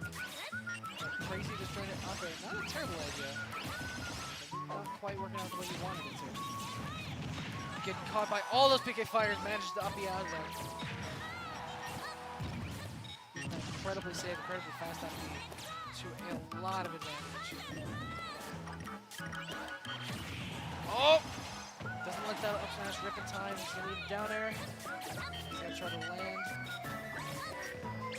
Still channeling that Meister, but that F smash. It's gonna be such a hard break. He held it for so long too. It's gonna be 3-0 for Foe. So now it's gonna be just a matter of whoever ends up moving up through the loser side of bracket. But yeah, let's go ahead and pull up bracket on my phone, take a look and see what we're doing. Because I see Steven Snoop playing off stream.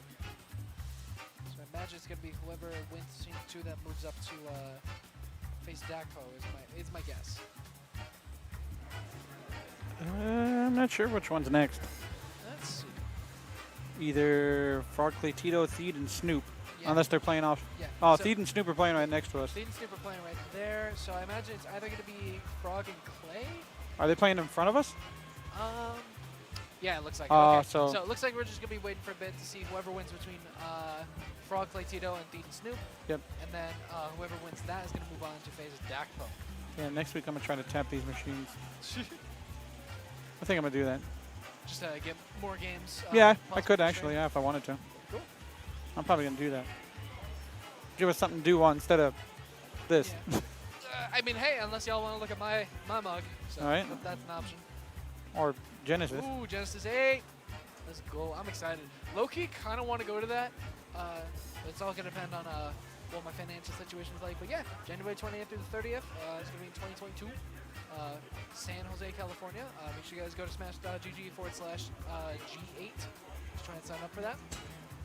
Bear in mind, you're going to have to figure out hotel situation, actual transport situation, getting out there. So it's going to be a lot more expensive than just paying for the tournament, but I guarantee you it's going to be one of the best experiences you've had. Because I've heard nothing but great stuff about Genesis.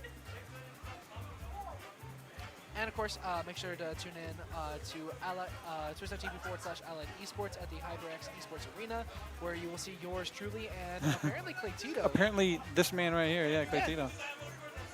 Going to be casting our hearts out, doing our best to provide a good time for y'all. Just as last week, we saw Foe take it over MPD very, very narrowly. That was one of the closest sets I've seen Foe play in a very long time. But yeah, knockdown Fridays at the HyperX Esports Arena. Usually around about 6 p.m. is when that happens. It's going to be Guilty Gear Strive. We're going to be Smash Ultimate, Tekken 7. Kind of weird to me that Tekken 7, their like cover art for that is Akuma. I know, right? I get, that's the game that made Akuma canon to Tekken, Right. which is like, that's its own bag of worms in terms of lore and all that jazz. Zetrellinator, yes, this is a weekly every Sunday, like Grandmaster just said, yeah. Every Sunday, 2 p.m. It's going to be here at Game Nest. Yep. Going to be in the Chinatown area of Las Vegas. So hey, it's going to be just off of Spring Mountain, yeah. Yep. So yeah, if you guys are in the neighborhood, or if you guys are in Vegas on a Sunday, you got nothing better to do, feel free to come down. We started a lot earlier than other tournaments. PSG and Esports Arena both start at 8 p.m., 6 p.m. respectively. So if you're looking for a nice, something to do with your afternoon without having to be up all night. Hell, we're gonna be getting through the latter, couple of matches of bracket here soon, and it's not even 5 o'clock. So. I know, moving. But to be fair, this is also a smaller tournament than what we usually get. Normally, entrance is capped at 70, yeah? Yeah. So, yeah, we definitely would appreciate the people. Always fun to see new faces. So, hey, if you guys are in chat wondering if you should be coming out, come and try out some of this stuff, feel free. And See where's this bracket at. if you do show up and you're you're nervous, you don't know anybody, you want to do what you can to get involved in the scene, don't be afraid to say hi. Well, I'm always happy to meet some new faces. So, as we saw, Foe taking it 3-0 over Dakpo, going to be sitting pretty nice and pretty up there in grand finals. Claytino taking it 3-1 over Frog. So it's going to be whoever wins between Thied and Snoop is going to be moving on. And I just saw Snoop take a very close game from Thied, so I believe we're going to probably be seeing a best of 5. I'm sorry, a game 5 situation between the two of them. So I might just be watching off stream and commentating on that as best I can. It's going to be on Untitled City. Falco rolling with the Thied. Thied, of course, rolling with the Falco. Snoop with that signature Yoshi.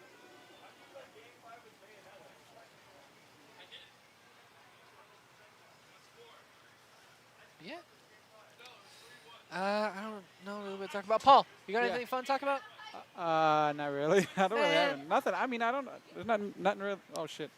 Nothing really. I don't know. Huh. I don't really got anything. I mean, I could talk about my my recent trying to grow, because I was talking about that earlier. I don't want to really spoil who I've been playing, what I've been trying to work with, but because it's expected, but I feel like it's also not, because the character is like kind of slept on, low key, and generally speaking, I've been thinking, if Ven can make it work with the Zelda, if Dakpo can make it work with the Diddy, which is not implying that either of those characters are terrible, but a lot of people don't think very highly of them. If anyone can make those characters work, I can make my boy work. I can make it. I think I can play pretty well. And I actually was playing pretty decent in bracket today. Played against shoot, what is his name? He's a villager player. He has like a 13 or something in his name. I can't remember. But managed to take that 2-0. Then after that, played against Caius. Caius, of course, being, I would say, like inarguably in our top 20, top 15 best players in Vegas. Really, really outstanding Cloud player. And I actually managed to go 2-1 with him. I didn't knock him into loser side, of course. He's just a little bit too good for me in that regard. But the fact that I was even able to get a game off him, especially when I've been struggling to get any kind of games with the Byleth. Just it's a nice feeling. Makes me feel like I'm making the right decision. And then afterwards, in losers bracket, playing off against Poi, wound up losing 2-1 to him. And the thing there is, like, both Caius and Poi, I didn't feel out of control. I just felt like, right now my knowledge with my character is just not super there. My advantage stage is not nearly as capitalized as it could be. So it's a learning process. I think. I don't know. I really want to improve. I really want to get better with this game because I've been competing for like what, 5 or 6 years now, and my only real claim to fame is that I beat K9 once. That was it. Which, I mean, hey, still the only player in Vegas to have a positive record against him, but that's beside the point. Actually, I think I saw on Twitter, I'm pretty sure K9 is, he either said he's retiring or he's just kind of not feeling the game anymore. So, I don't know what's going on with that or if that's still his mentality with the game, but if that's the case, I mean, hey, he was top 50 in the world for a pretty solid while. That's nothing to scoff at. Especially considering I can't even manage the top 8 at local, so.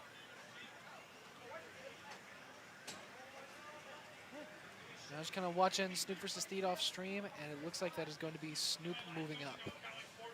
So I think we're going to be seeing Clay versus Snoop on stream. So that ought to be fun. How's it going, Freddie? You good? You good? All right.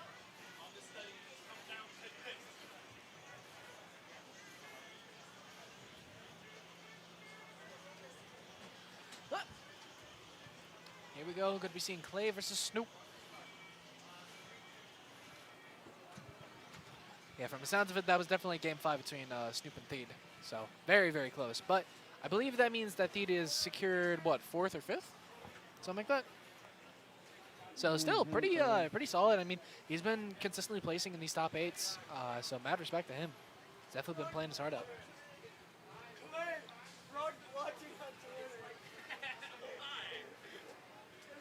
Stay hydrated, folks. You need the water.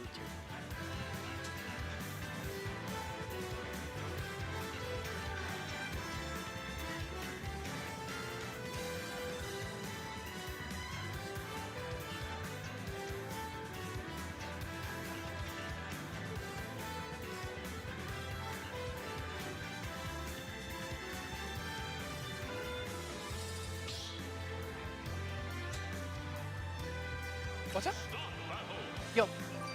What are you saying? Yeah, this is just about to start. Yeah.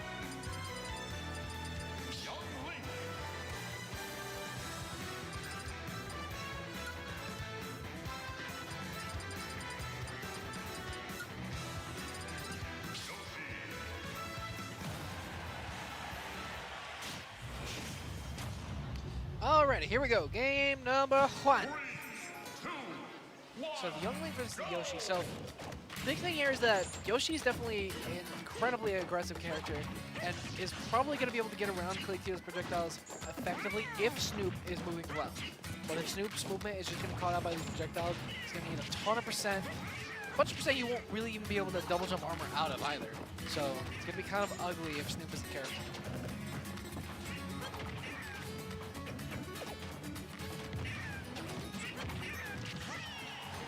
Already we've seen a ton of damage coming up from Clayteo. I mean, this is Young Link. This character just spits out damage for no reason. Hey, this is a dinky little Kokiri sword too. Like, that sword is literally the worst thing you get in Ocarina. So how in the world is it doing all this damage?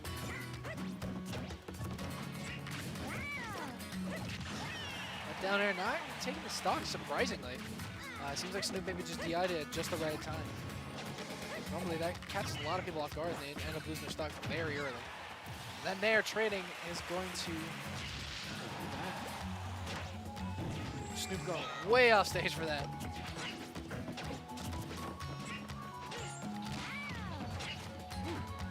to get that read.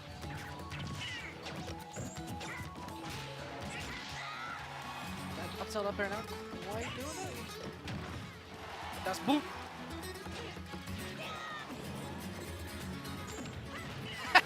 Snoop thought he was sitting right outside that range. Nintendo just says yoink. Ha! Yoink. Get it? 'Cause, yeah, anyways. Yeah,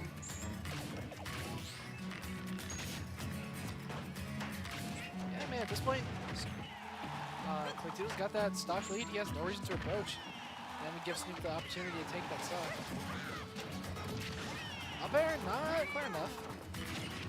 Whoa, the big spikes. The big little schnoz. Launch them to the stratosphere. Kind of amazed that Nair didn't kill, to be honest. It's probably just the sour spot, though. All this pressure. My god. It's just like, what do you even do about it? You're Yoshi. You got no out-of-shield game outside of that Nair.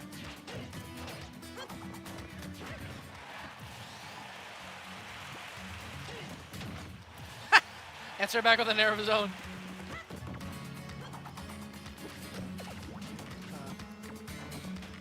Just like uncharacteristically patient.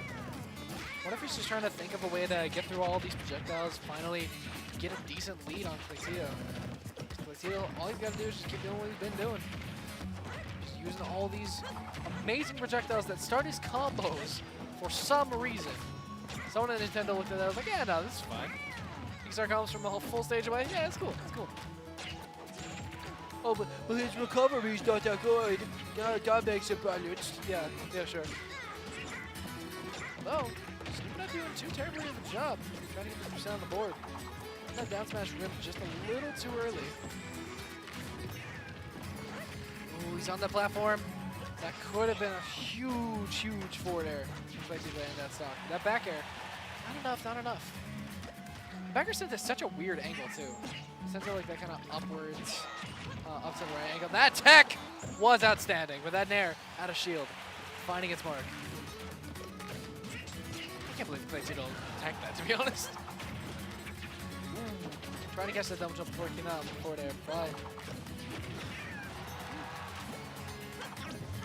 Ooh, we got that egg.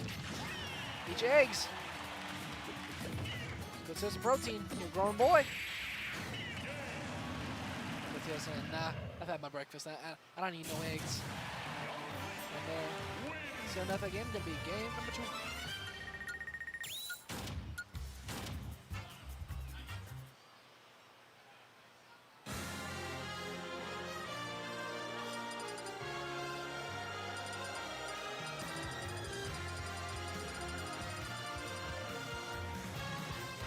Not sure what stage we're going to be going to.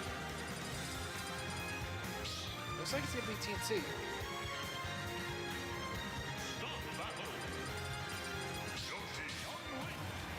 I can imagine Snoop was probably just wanting a little more room to run around and avoid these projectiles.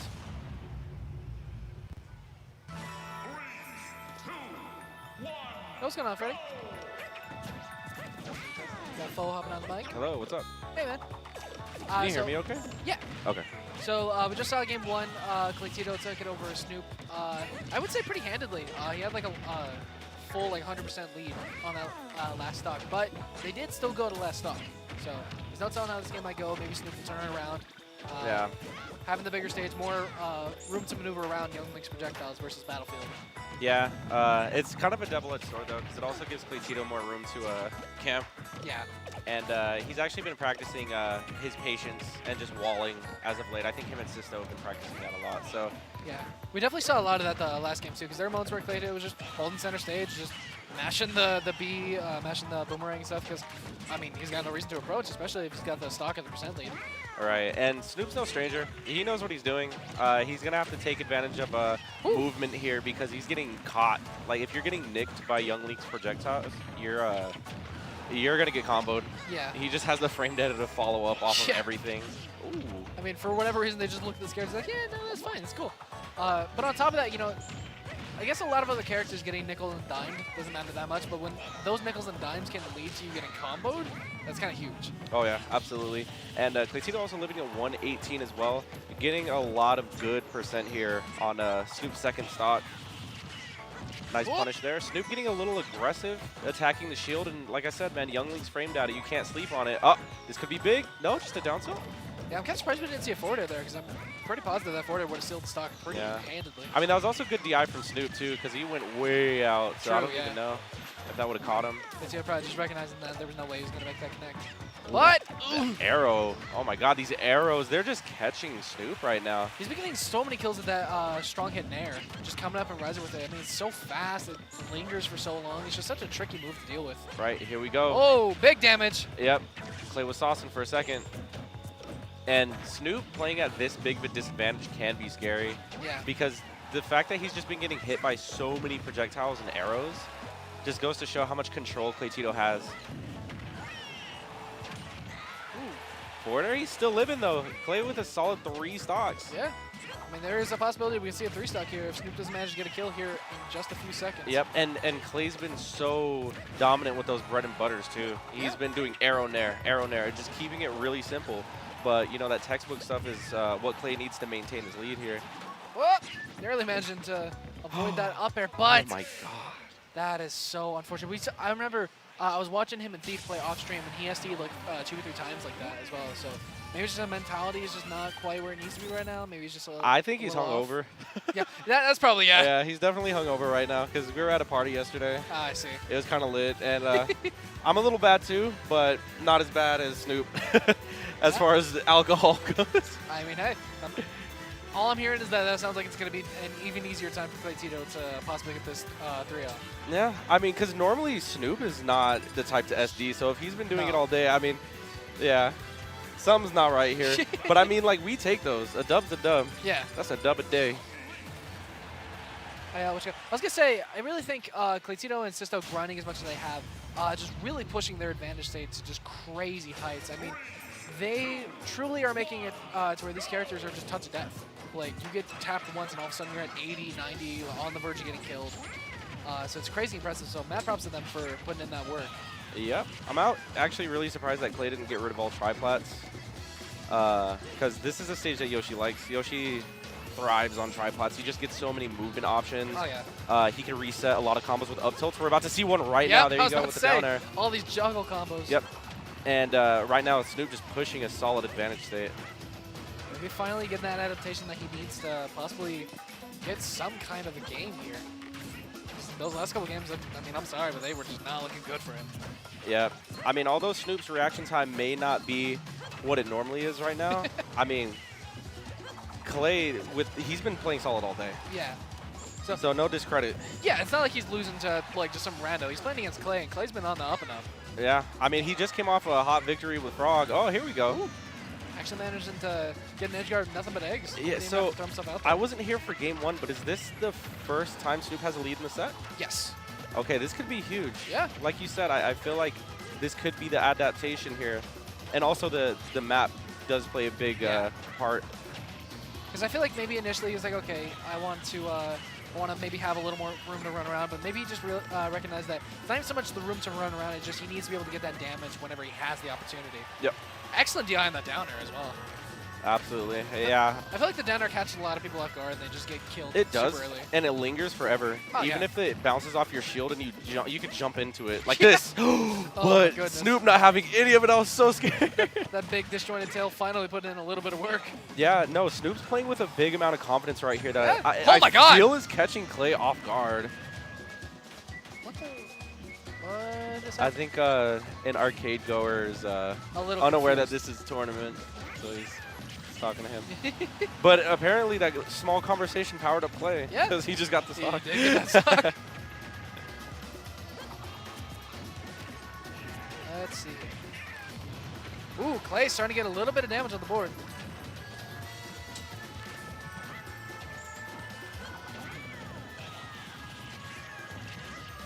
Hey, buddy.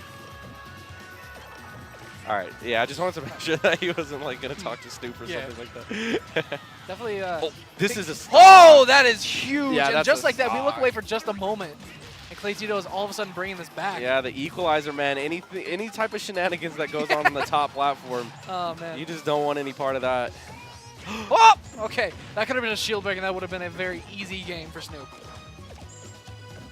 Clay reacted just in time. Ooh, taking that advantage of center. the Nair to out-prioritize the Yeah. low-priority arrow. I like that. That boot goes through so much. And I mean, Young's projectiles, they're oppressive, but they're not that high priority. So. No, they're not. And, yeah, There it goes. keeping it simple, man. I like it. On the platform, you get up tilt up air. That's a done deal.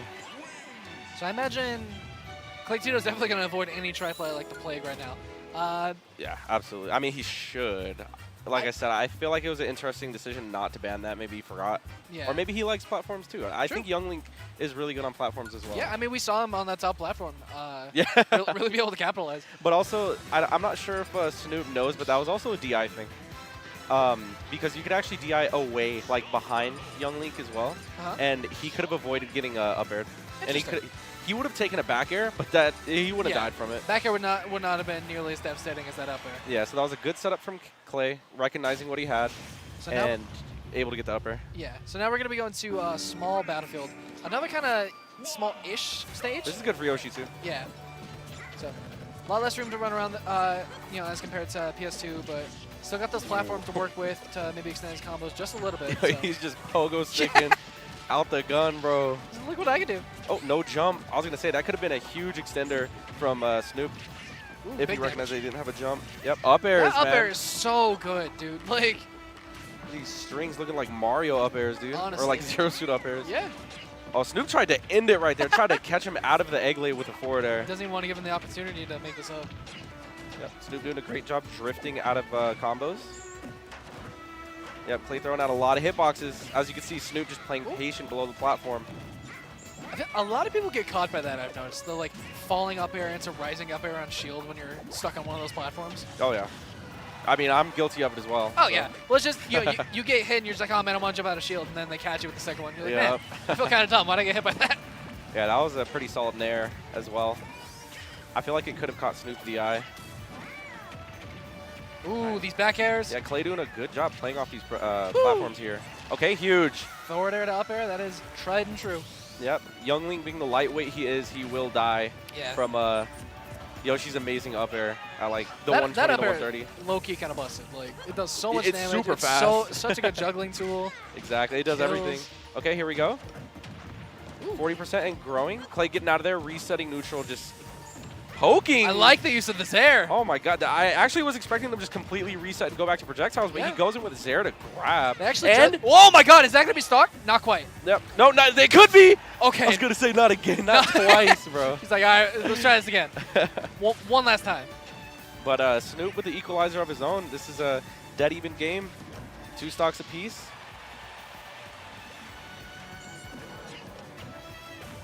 Okay, good punish.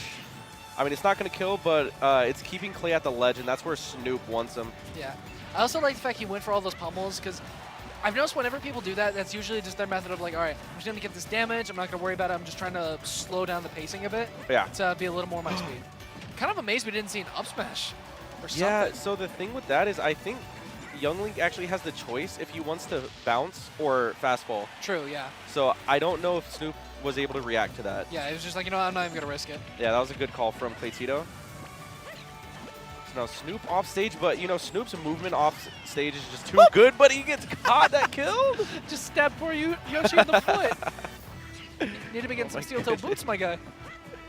Yeah, I mean, although it's a little one, a sword is a sword, you know, it goes through I was just talking hitboxes. about, like, this is the Kokiri sword. This is like the weakest sword in Ocarina, and it does so much damage. Oh, yeah. I guess it's still like a little mini disjoint, that little dagger.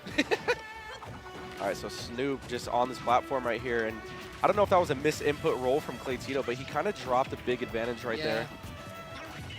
Oh, okay. He's going with the flow, though. Snoop and shield, okay. Snoop finally this getting these is tech huge. chases. That could be it. This is huge. Very Oh my god, he went crazy all shift in of for it. momentum. Definitely. All right, and Clay coming in with these aggressive options. It's so surprising to see. It's so back and forth. All right, here he goes. Goes back onto the platform, just shooting projectiles. Oh, not quite. Not going to kill.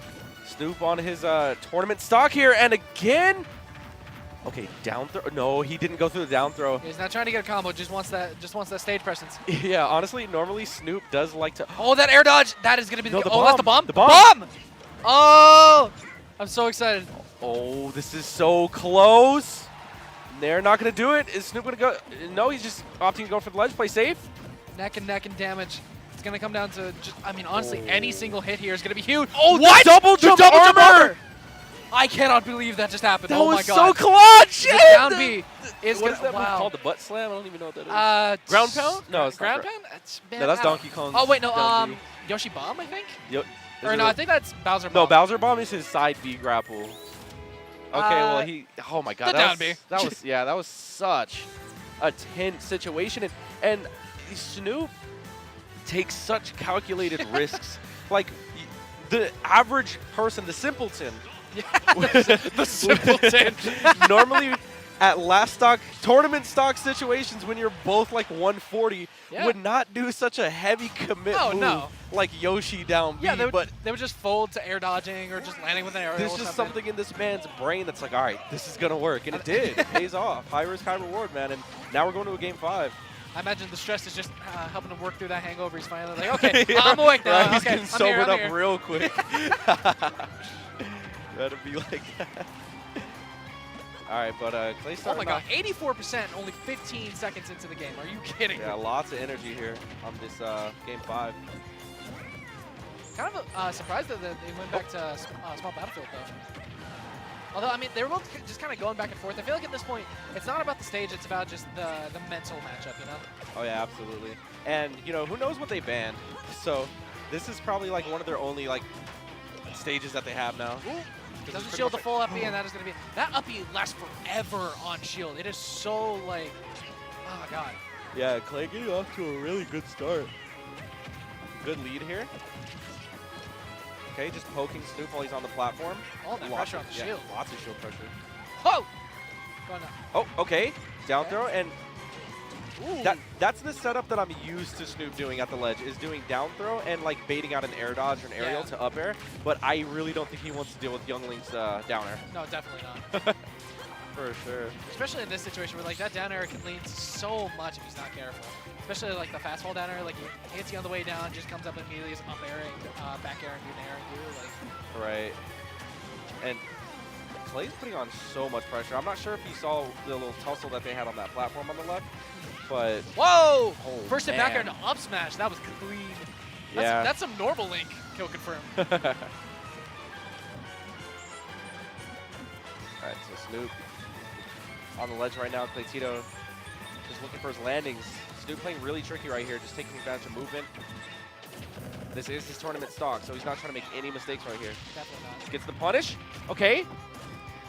We got something going. Still, Claytito's got to be careful not to fold because Snoop is known to be able to get that one hit and just carry neutral all the way through until all of a sudden Absolutely. he's got that lead and you're just like, what even happened? And once you're on the ledge, Snoop really turns up. Oh yeah, he is definitely one of the few Vegas players that is completely unafraid to go off stage and just smack you. Like he has absolutely no problem doing that. We're seeing all of this damage being racked up real quick. Absolutely. He's actually bringing this back Yeah, pretty flawlessly, too. Ooh. 116, I mean, this is a young Link. He's at kill percent. he was definitely looking for that up smash. That What, nair! what a nair, bringing it right back. I This is anyone's game. Such a tug of war right here. I will stand by it. Tether recoveries are all right, but not if they're your only recovery option. Not against Because lingering they're- hitboxes. They're so easy to edgeguard if you know what you're doing. Absolutely. Like, if you're all out of resources, out of your double jump, Yeah. Oh my god, all of this damage just Such could a be juggle. massive.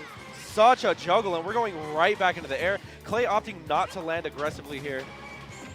Ooh, okay, he's getting that hit. Maybe a momentum shift. This could be big for him. Okay, Okay. arrows. Okay, Snoop really watching out for those now. Okay, Clay opting to reset to the center stage. At this point, anything will confirm it to a kill, and that will be so close. Oh, not quite. Oh, that boomerang, I like that. That boomerang layering Claytito's offense, so he was able to whip that grab Yeah. safely. Oh, this is huge. Oh, What a He reversal. was trying to forward tilt him, but he came up with that up air. My god. Oh my, that was a crazy up air on Yeah. the ledge right there. I was not expecting such an aggressive option, and the Forward forward air is going to do it. What a game. 2 forward air straight. That is going to be in favor of Claytito. Nearly getting reverse 3-0 there. That could have been devastating for him, but he gets to hold on to his tournament life. We're going to be seeing him move on to face Dakpo now. Yep. A second wind has been brought into Claytito as he moves on to losers finals. against Dakpo, who's been on fire. I don't Oh, think yeah. Dakpo's been dropping games. No, he's really been playing very Yeah. well. I mean, especially we saw him play against Frog earlier. And he was playing pretty nuts. Oh, absolutely. Because they tend to go back and forth. I think as of late, Frog has been getting the upper hand Yeah. in the set count. But Dakpo just was not having it today, No, man. not at all. He was not having it today. What makes me curious though, so do you think he's going to run the Game & Watch against Claytito or Diddy? No, he goes Diddy. Yeah. He goes Diddy. I'll be very surprised if he goes Game & Watch. He goes Game & Watch in very specific matchups Yeah. that Game & Watch thrives in. So Ness, for instance, Right, yeah. does really good against Ness. He'll switch between the two against me, like Diddy Kong or... Yeah. I imagine that's kind of more of a mentality, like whichever one he's feeling. Yeah, more whichever that one day. he's feeling good with. And then I think against MVD, I actually have not ever seen them play in bracket. I think I Like- saw them play at PSG like a few weeks ago. Right. I want to say he was running the Diddy and then win Game & Watch. Yeah, I because think. Snake is... I think that's actually his worst matchup, is Game & Watch. Pretty sure. Because he can't use grenades. They get reflected, they get... Well, his projectiles get reflected and absorbed. And he gets juggled like crazy. Yeah. He's limited to pretty much trying to open up Game & Watch with dash attack and neutral. Yeah. And especially with, C4 and grenades, it's time to just bucket that real easy, and then all of a sudden you have a kill confirm at like 20%. Oh, absolutely, waiting yeah. for- and like, doesn't matter how heavy Snake is, like if he buckets the C4, Yeah, bucket's a that's bucket, curtains. man. Bucket's a bucket no matter which way you slice it. I do like how they changed it though to where if you bucket like weaker things, your bucket is not as strong. Oh, yeah. Like now if you bucket like Fox Laser or something. Or like the multi-hits of PK Fire. Yeah. It'll still do damage, but you're not taking hardly any Yeah, knockback. you're not gonna die at like 30. It is a really good tool, though, to chase someone off stage with, though. Oh, definitely. Because it's just like, it's a projectile. Yeah. Well, technically it's not a projectile, but it's a very large disjoint. I don't think it could be reflected, right? As far as I'm aware, no. Yeah, I'm pretty sure if it can be, then it's a projectile. But yeah, I'm pretty sure it's just a really large disjoint. So Yeah. having a good hitbox like that Yeah. is always a good thing. But when you're Game & Watch, you could also get taken advantage of if you have a full bucket, because now you can absorb anything else. Yeah, definitely. I think, and just in general, that's kind of like a problem with charge characters. Is like once they have that charge on deck, it's either the opponent's gonna play around that and be scared, or all of a sudden that removes the possibility for you to use that as a movement option.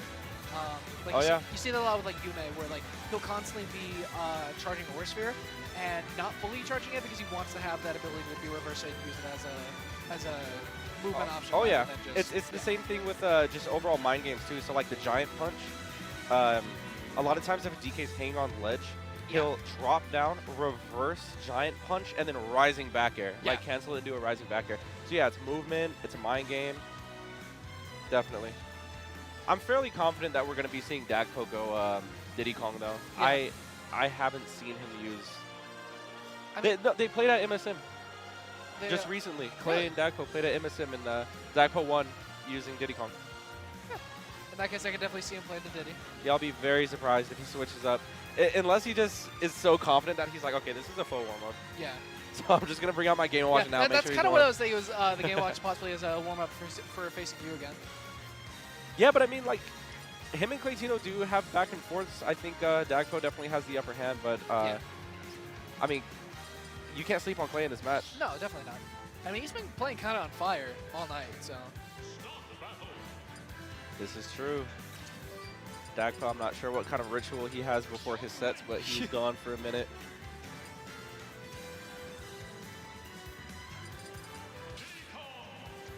All right.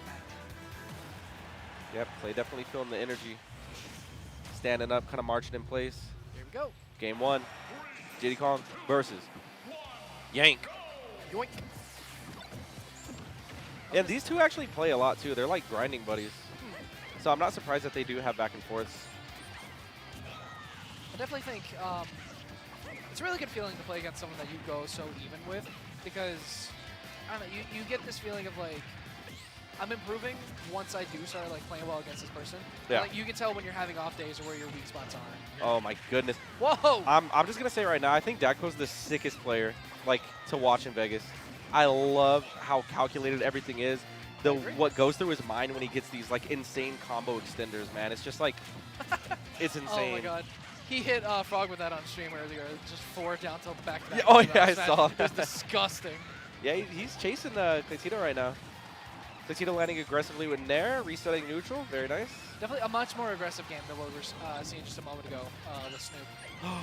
Clay committed to a full just run across and do a dash grab. It wasn't punished. It was definitely a high risk, high reward, but very strange interaction. I just think maybe Dakpo wasn't ready for it because you saw you with the banana as well. Yeah, So. a little bit of fumbling of the bag there. It happens again. Oh my god! What? See, that's that the down thing. is ridiculous. Like sometimes you just gotta know like that downer has high priority, and although Dagpo got the hit, he lost the stock off of it. Yeah. Let the man breathe. Clay has sick combo extenders off of platform. Okay. Dagpo just opting to reset here. Clay discharging. I'm just gonna hold this. If you run into it, it's your own fault. Ooh. Oh my goodness. Narrowly managed to get that up smash. Kind of surprised he didn't fall out of that. 'Cause that was like the very backwards hit of it. Yeah, I guess Youngling not being short enough to avoid the hitbox of that. But yeah, I think a lot of things in this matchup is, as far as Youngling goes, you have to be willing to accept trades with Diddy Kong. Like, because his aerials are not disjointed. You could actually just nair his fair or nair his bear. Like, a lot of the times it's not the best thing to do, but if you're all out of resources, like, sometimes you just got to accept the trade.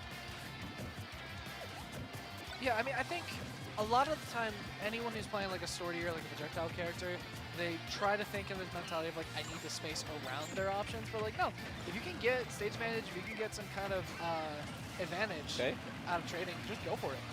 Yeah, I mean, Diddy does have a lot of range, but I mean, he doesn't have like DK arms. Yeah. Where his arms are swords. DK. It's super embarrassing for me. I have a DK problem. I've had a DK problem for years, and I need to work on it, but God. What? He's scary. What are you looking at, Caius? Donkey Kong is scary, man. All right, this could be big. Oh, no. That was huge. Huge for Claytito. That is devastating, to be honest. I mean, that's never how you want to see a game end, but Claytito takes those. I think Dakpo's been having issues with SDing tonight as well. Yeah, what's this though doing? Why you just like, why is his schnoz in the screen right now? Is he getting the scoop on this matchup here? Be kind to the boy. What was that? Zyro, narcissistic ass. You have to Is that watch a yourself on soundboard? camera when you walk past. I swear I just heard a child or a chick. I don't know what that was. I'm going crazy. Ignore me. The party vibe's still Why Caius be looking at me like that? What did I do to him?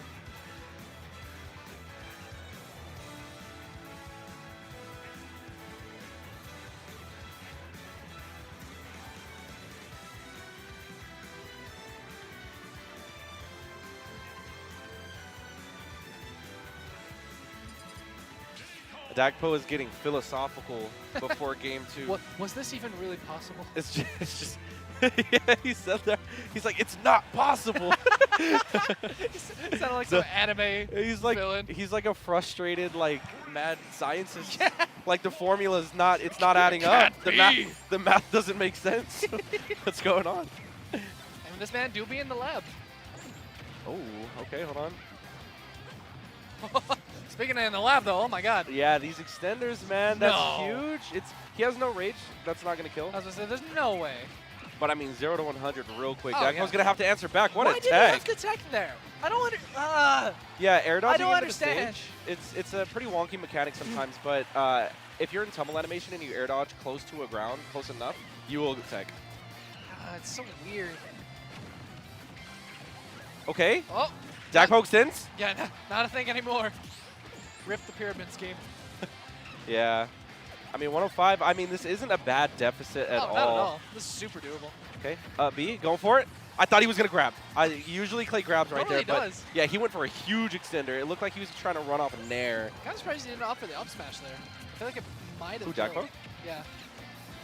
Oh yeah, no, absolutely. At this percent, yeah. All right. Whoop. They're just duking it out. There's a whole stage below them, but they want to duke it out on that one Yeah, like just platform. went, I love seeing people do like the single jab mix-ups with their characters. Yeah. It just looks so silly. Like you see MVD do it all the time with Snake. Just like the single jab and the turnaround up tilt because some panic rolls. Yeah, it's like a good interruption, you know? But if you single jab someone's shield and they react to it, Oh my god! the barrels, Snap and he saved the nine. jump. Yeah, man, it's all about the schmicks. Okay, Woo. okay. Clay knows actually covering. Yeah, Clay knows to chase Dagpo. I mean, if you hit Diddy out of his barrels and he doesn't have a jump, yeah. that's a GG.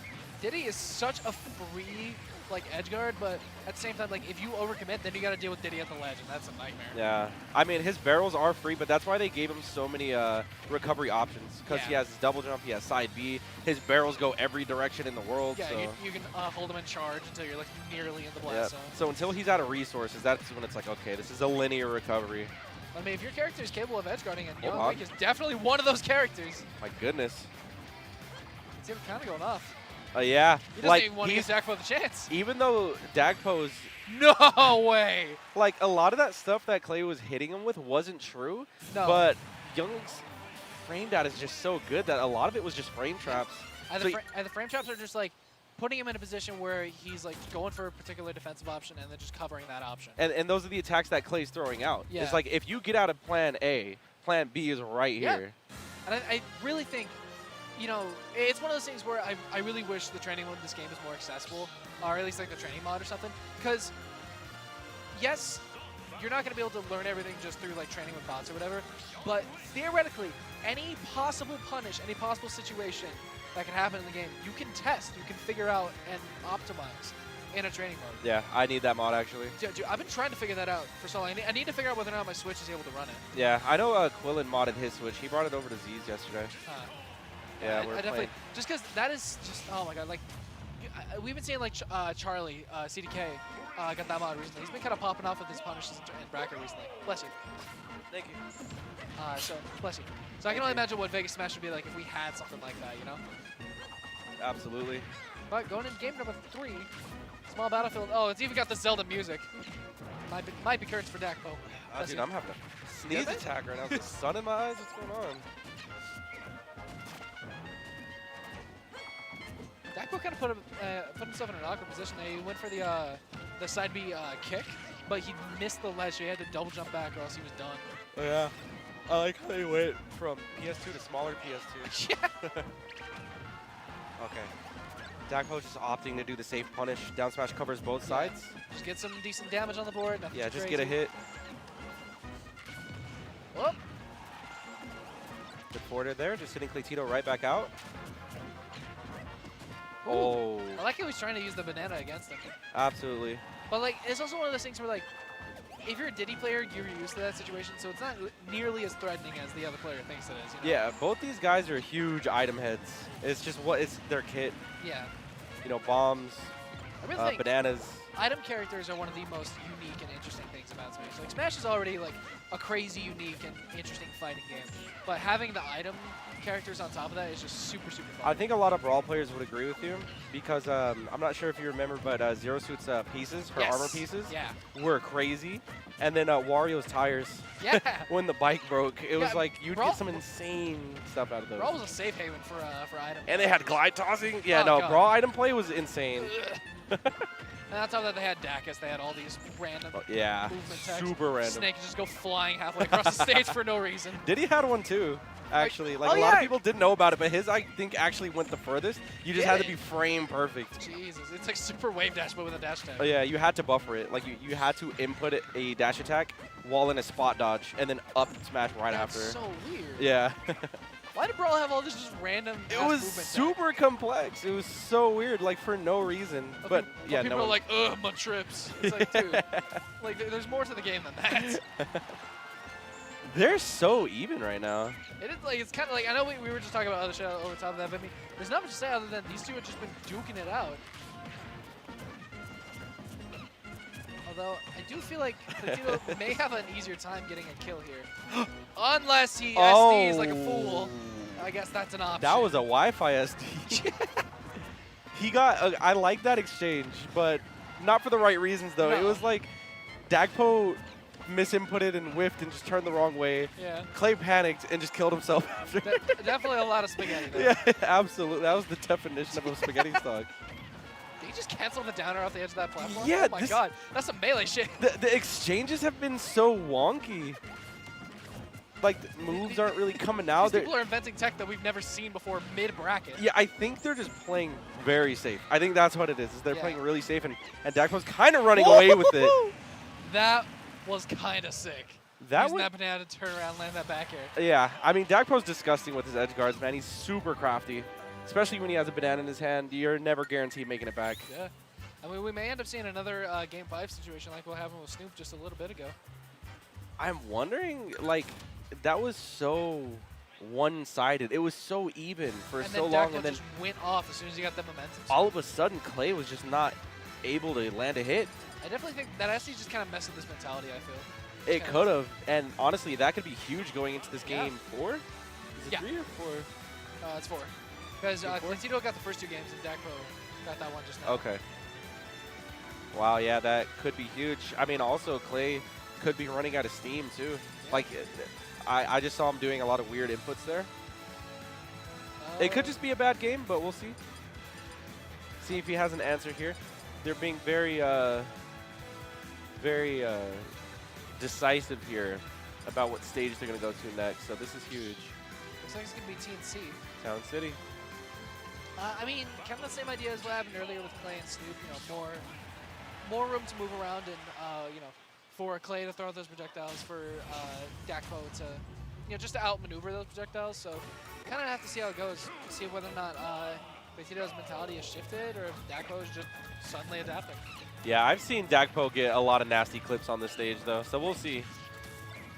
I definitely think the dual platform setup actually was helping out Claytito a lot, Yeah. because he got some cool extensions off those.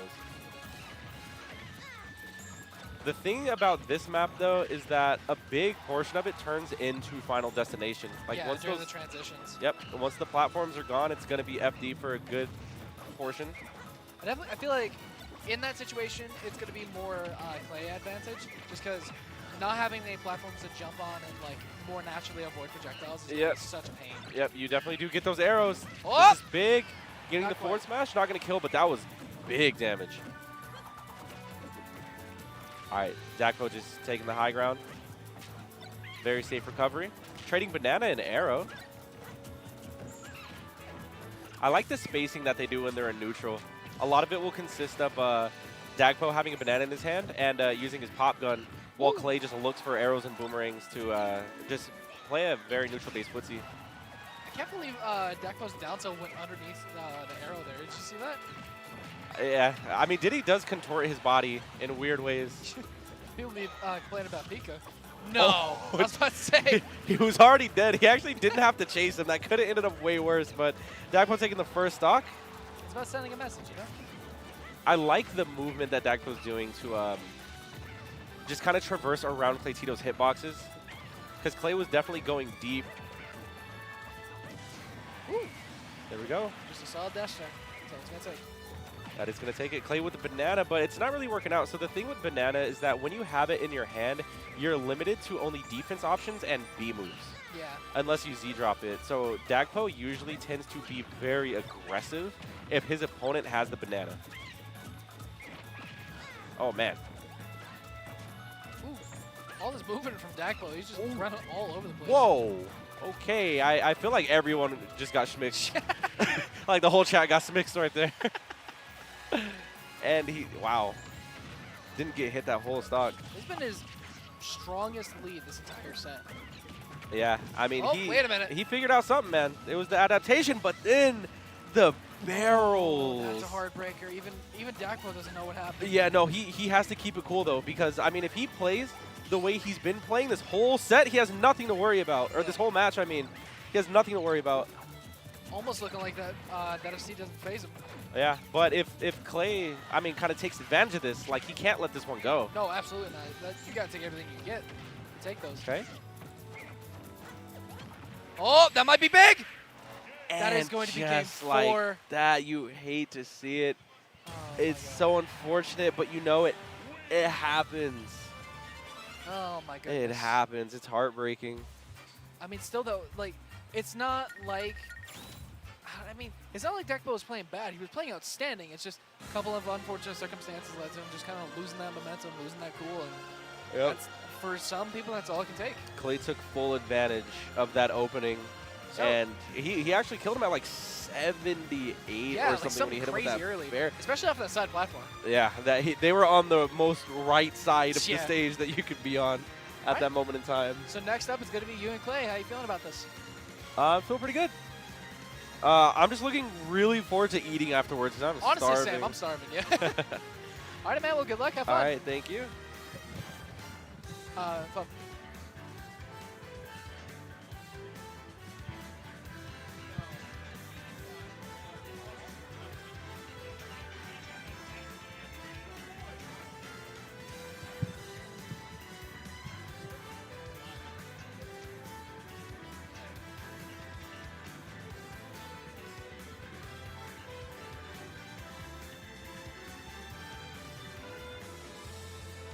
Look at this guy, Clay Tito.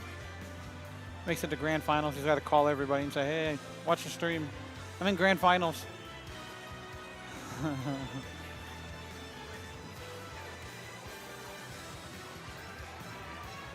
This guy. Only Clay Tito, right? What's up, other side? Rice. Hey, what up, Sam? Rice. What's up, MVD?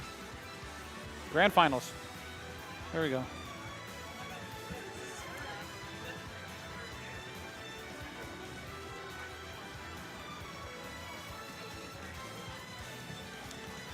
Wow, 3-1. I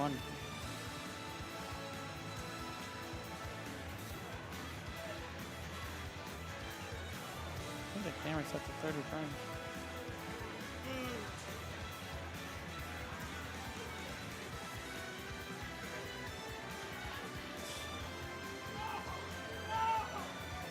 Thank you for following, Rest Senpai. It's a trollinator. It's a trollinator, sorry. T-Res. Appreciate everybody for following today.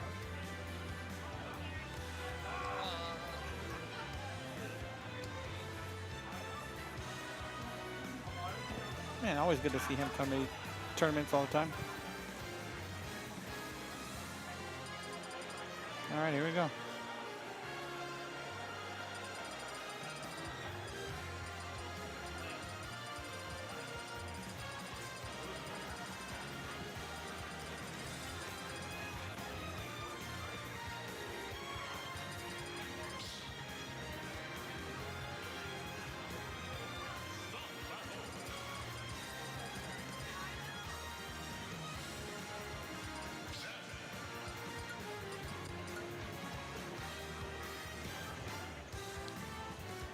What's up, 029?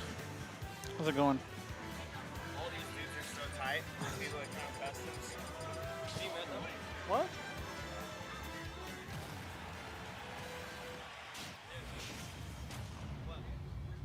Oh, really? I didn't know that. Alrighty, here we go. Grand finals. It's going to be Clay Tito versus Foe. Foe, of course, was just on the couch. Was talking about how Clay Tito was playing, which low-key may have given him the download, seeing where Clay Tito's mindset is at right now. But this is also a completely new set. There's no telling how things are going. So far, things are being relatively even, but that stage spike is going to be a heartbreaker and immediately ending one of Clay Tito's stocks. Wow. Foe just hopping into this game with some gas. He's talking about, I want to go get food. He's talking about now.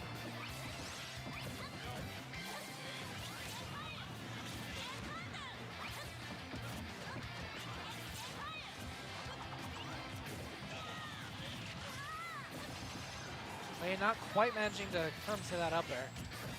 Maybe just not quite at the right percent. Maybe a little too high even. Oh, just kind of running all over, and that boomerang coming back just in time. Clay may be able to get a stock here. That's going to be a bit of an uphill battle, especially if he keeps on eating all this pressure.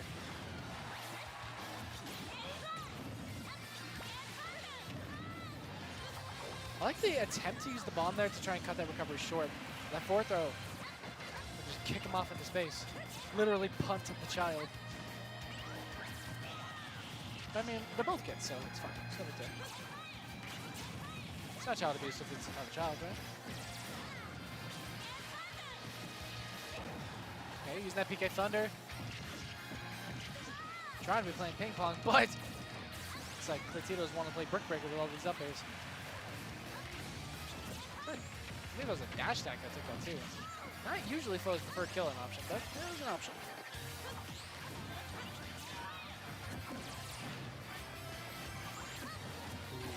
Foe just so aggressive at the ledge there. Doesn't even want to give Clay the chance, but that forward smash is actually going to kill. Very surprising showcase from Claytito there, and this could actually end up being relatively even.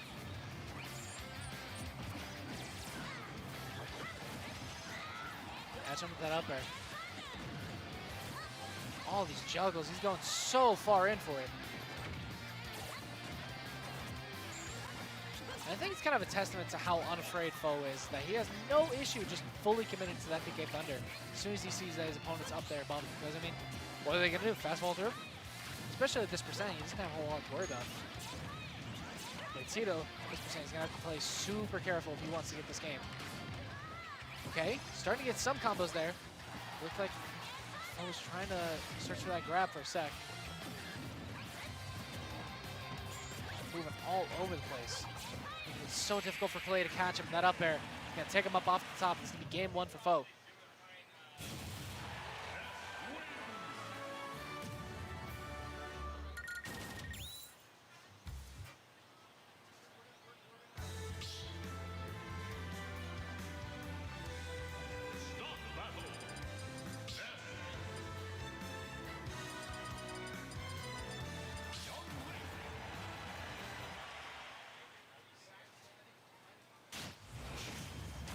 Number 2.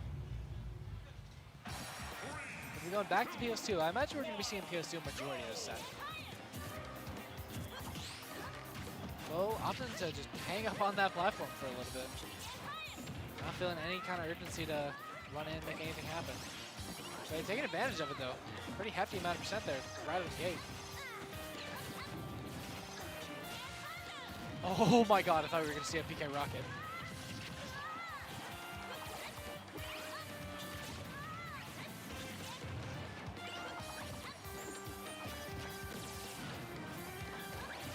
Ooh. Oh, calling out that jump. It's just kind of in his head. That up smash is going to cover the entire ledge. Unfortunately, for a character like Young Link, I mean, there's just really not a whole lot of options to get around that. Now, it seems like Foe's just trying to opt to not necessarily go out of his way to do like crazy big combos, but just to keep Claytito in disadvantage for as long as he can. But not going to do a whole lot for him. Not that much percent on Claytito to start out the second stock. Looking pretty even so far. And again, we did see things look relatively even early on in that first game, and then all of a sudden, Foe went off.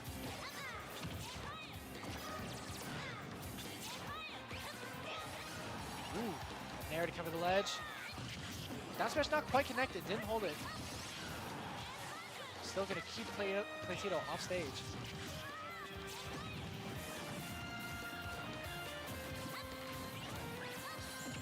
Ooh, Claytito calling out that dash in with that grab. Finally managed to get some damage on the board. This could be exactly what he needs. Unfortunately, against Foe, there are no second chances. If you whiff a punish, that is just going to be it. You're not going to get anything from that.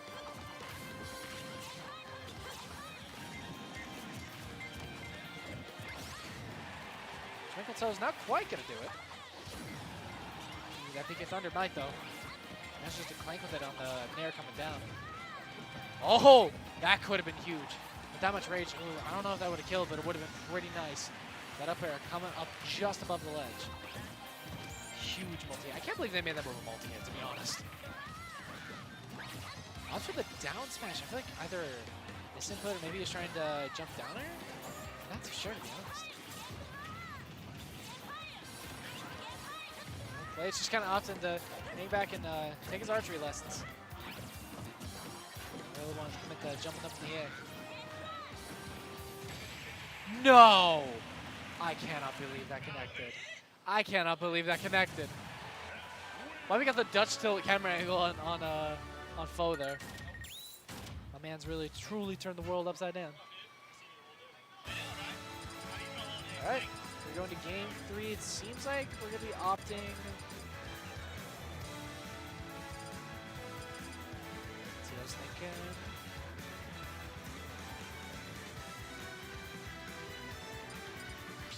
Second round to Kalos.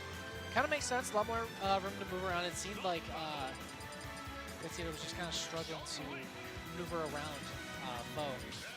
But at the same time, you know, there's going to be more room for Foe to run around. No center platforms to help save him from combos.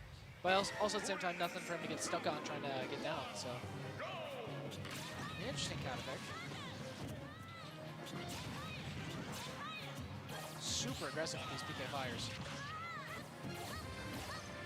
Two very incredibly fast games.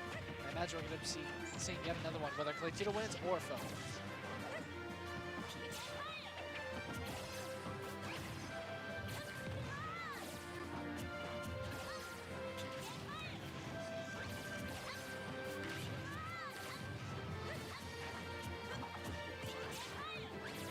We're just kind of exchanging projectiles for projectiles. Katsita finally managed to get a solid hit, a little bit of an advantage state. That forward air doesn't kill? I'm kind of amazed.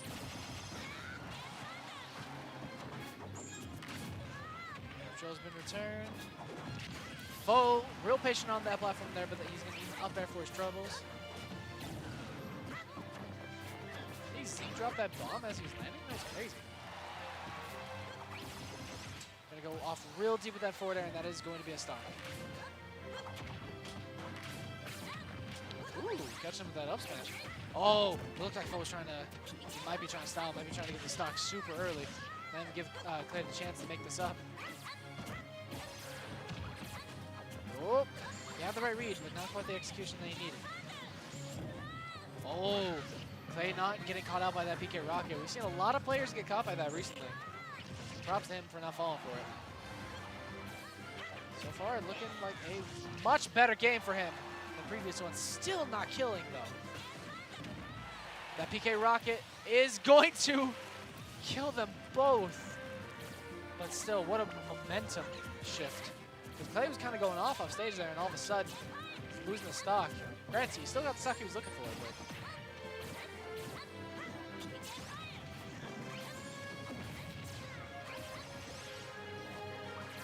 oh my god, he wanted it so bad. There is a possibility that Foe, not the double PK rockets. Oh my god. Someone call NASA. We got an unscheduled flight. Oh my god. I can't believe that happened twice in a row. Jesus Christ. Anyway, that was a quick 3-0 for Foe. I mean, what do you even say about that? That was, I think, the most disgusting thing we've seen Foe do in a while. If that doesn't get clipped, someone's not doing their job. Yeah, I mean, I really got nothing to say other than thank you guys for tuning in. That was low-key kind of anticlimactic, but at the same time, like, what do you even say about that? Right. Thank you guys for watching. Please make sure to tune in next week, next Sunday, VE Productions, or twitch.tv/VE Productions for next week's Smash It Up. Make sure to tune in on Tuesday to twitch.tv/, is it just Press Start? It's Press Start LV. Yeah, Press Start LV for our Blast Zone tournament over at PSG. And of course, Fridays for Knockdown. That's going to be twitch.tv/Allied Esports at the HyperX Esports Arena. That is going to be hosted by yours truly, so if you guys want to hear more of my dulcet tones, feel free to come check me out. On the subject of me, my favorite topic, please make sure to follow me on Twitter. It's going to be at Crim the Menace, twitch.tv/Crim the Menace as well. That's kind of all I got. Oh, make sure you follow my sponsor as well, Shogunate, at Shogunate Gaming, I think, is their thing. I think so. I think that's what it is, yeah. I think so. I'm so sorry. I don't even know my own. You don't even I don't even know my own team's ad. Oh, man. But yeah, so yeah, check us out. We're pretty cool. We're a bunch of nerds. That's kind of all I got to say about that. So Pretty much. thank you guys for tuning in. It was a lot of fun. Have a good night. That's it. See ya. You're good.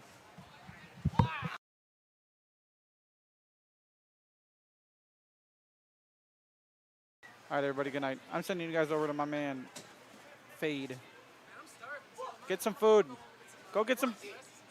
Get what? Oh, Panda Express? Oh, man. Good night, everybody. Tuesdays is Blast Zone at Press Start Gaming. That green EJ8. Oh, nice. Good night, everybody.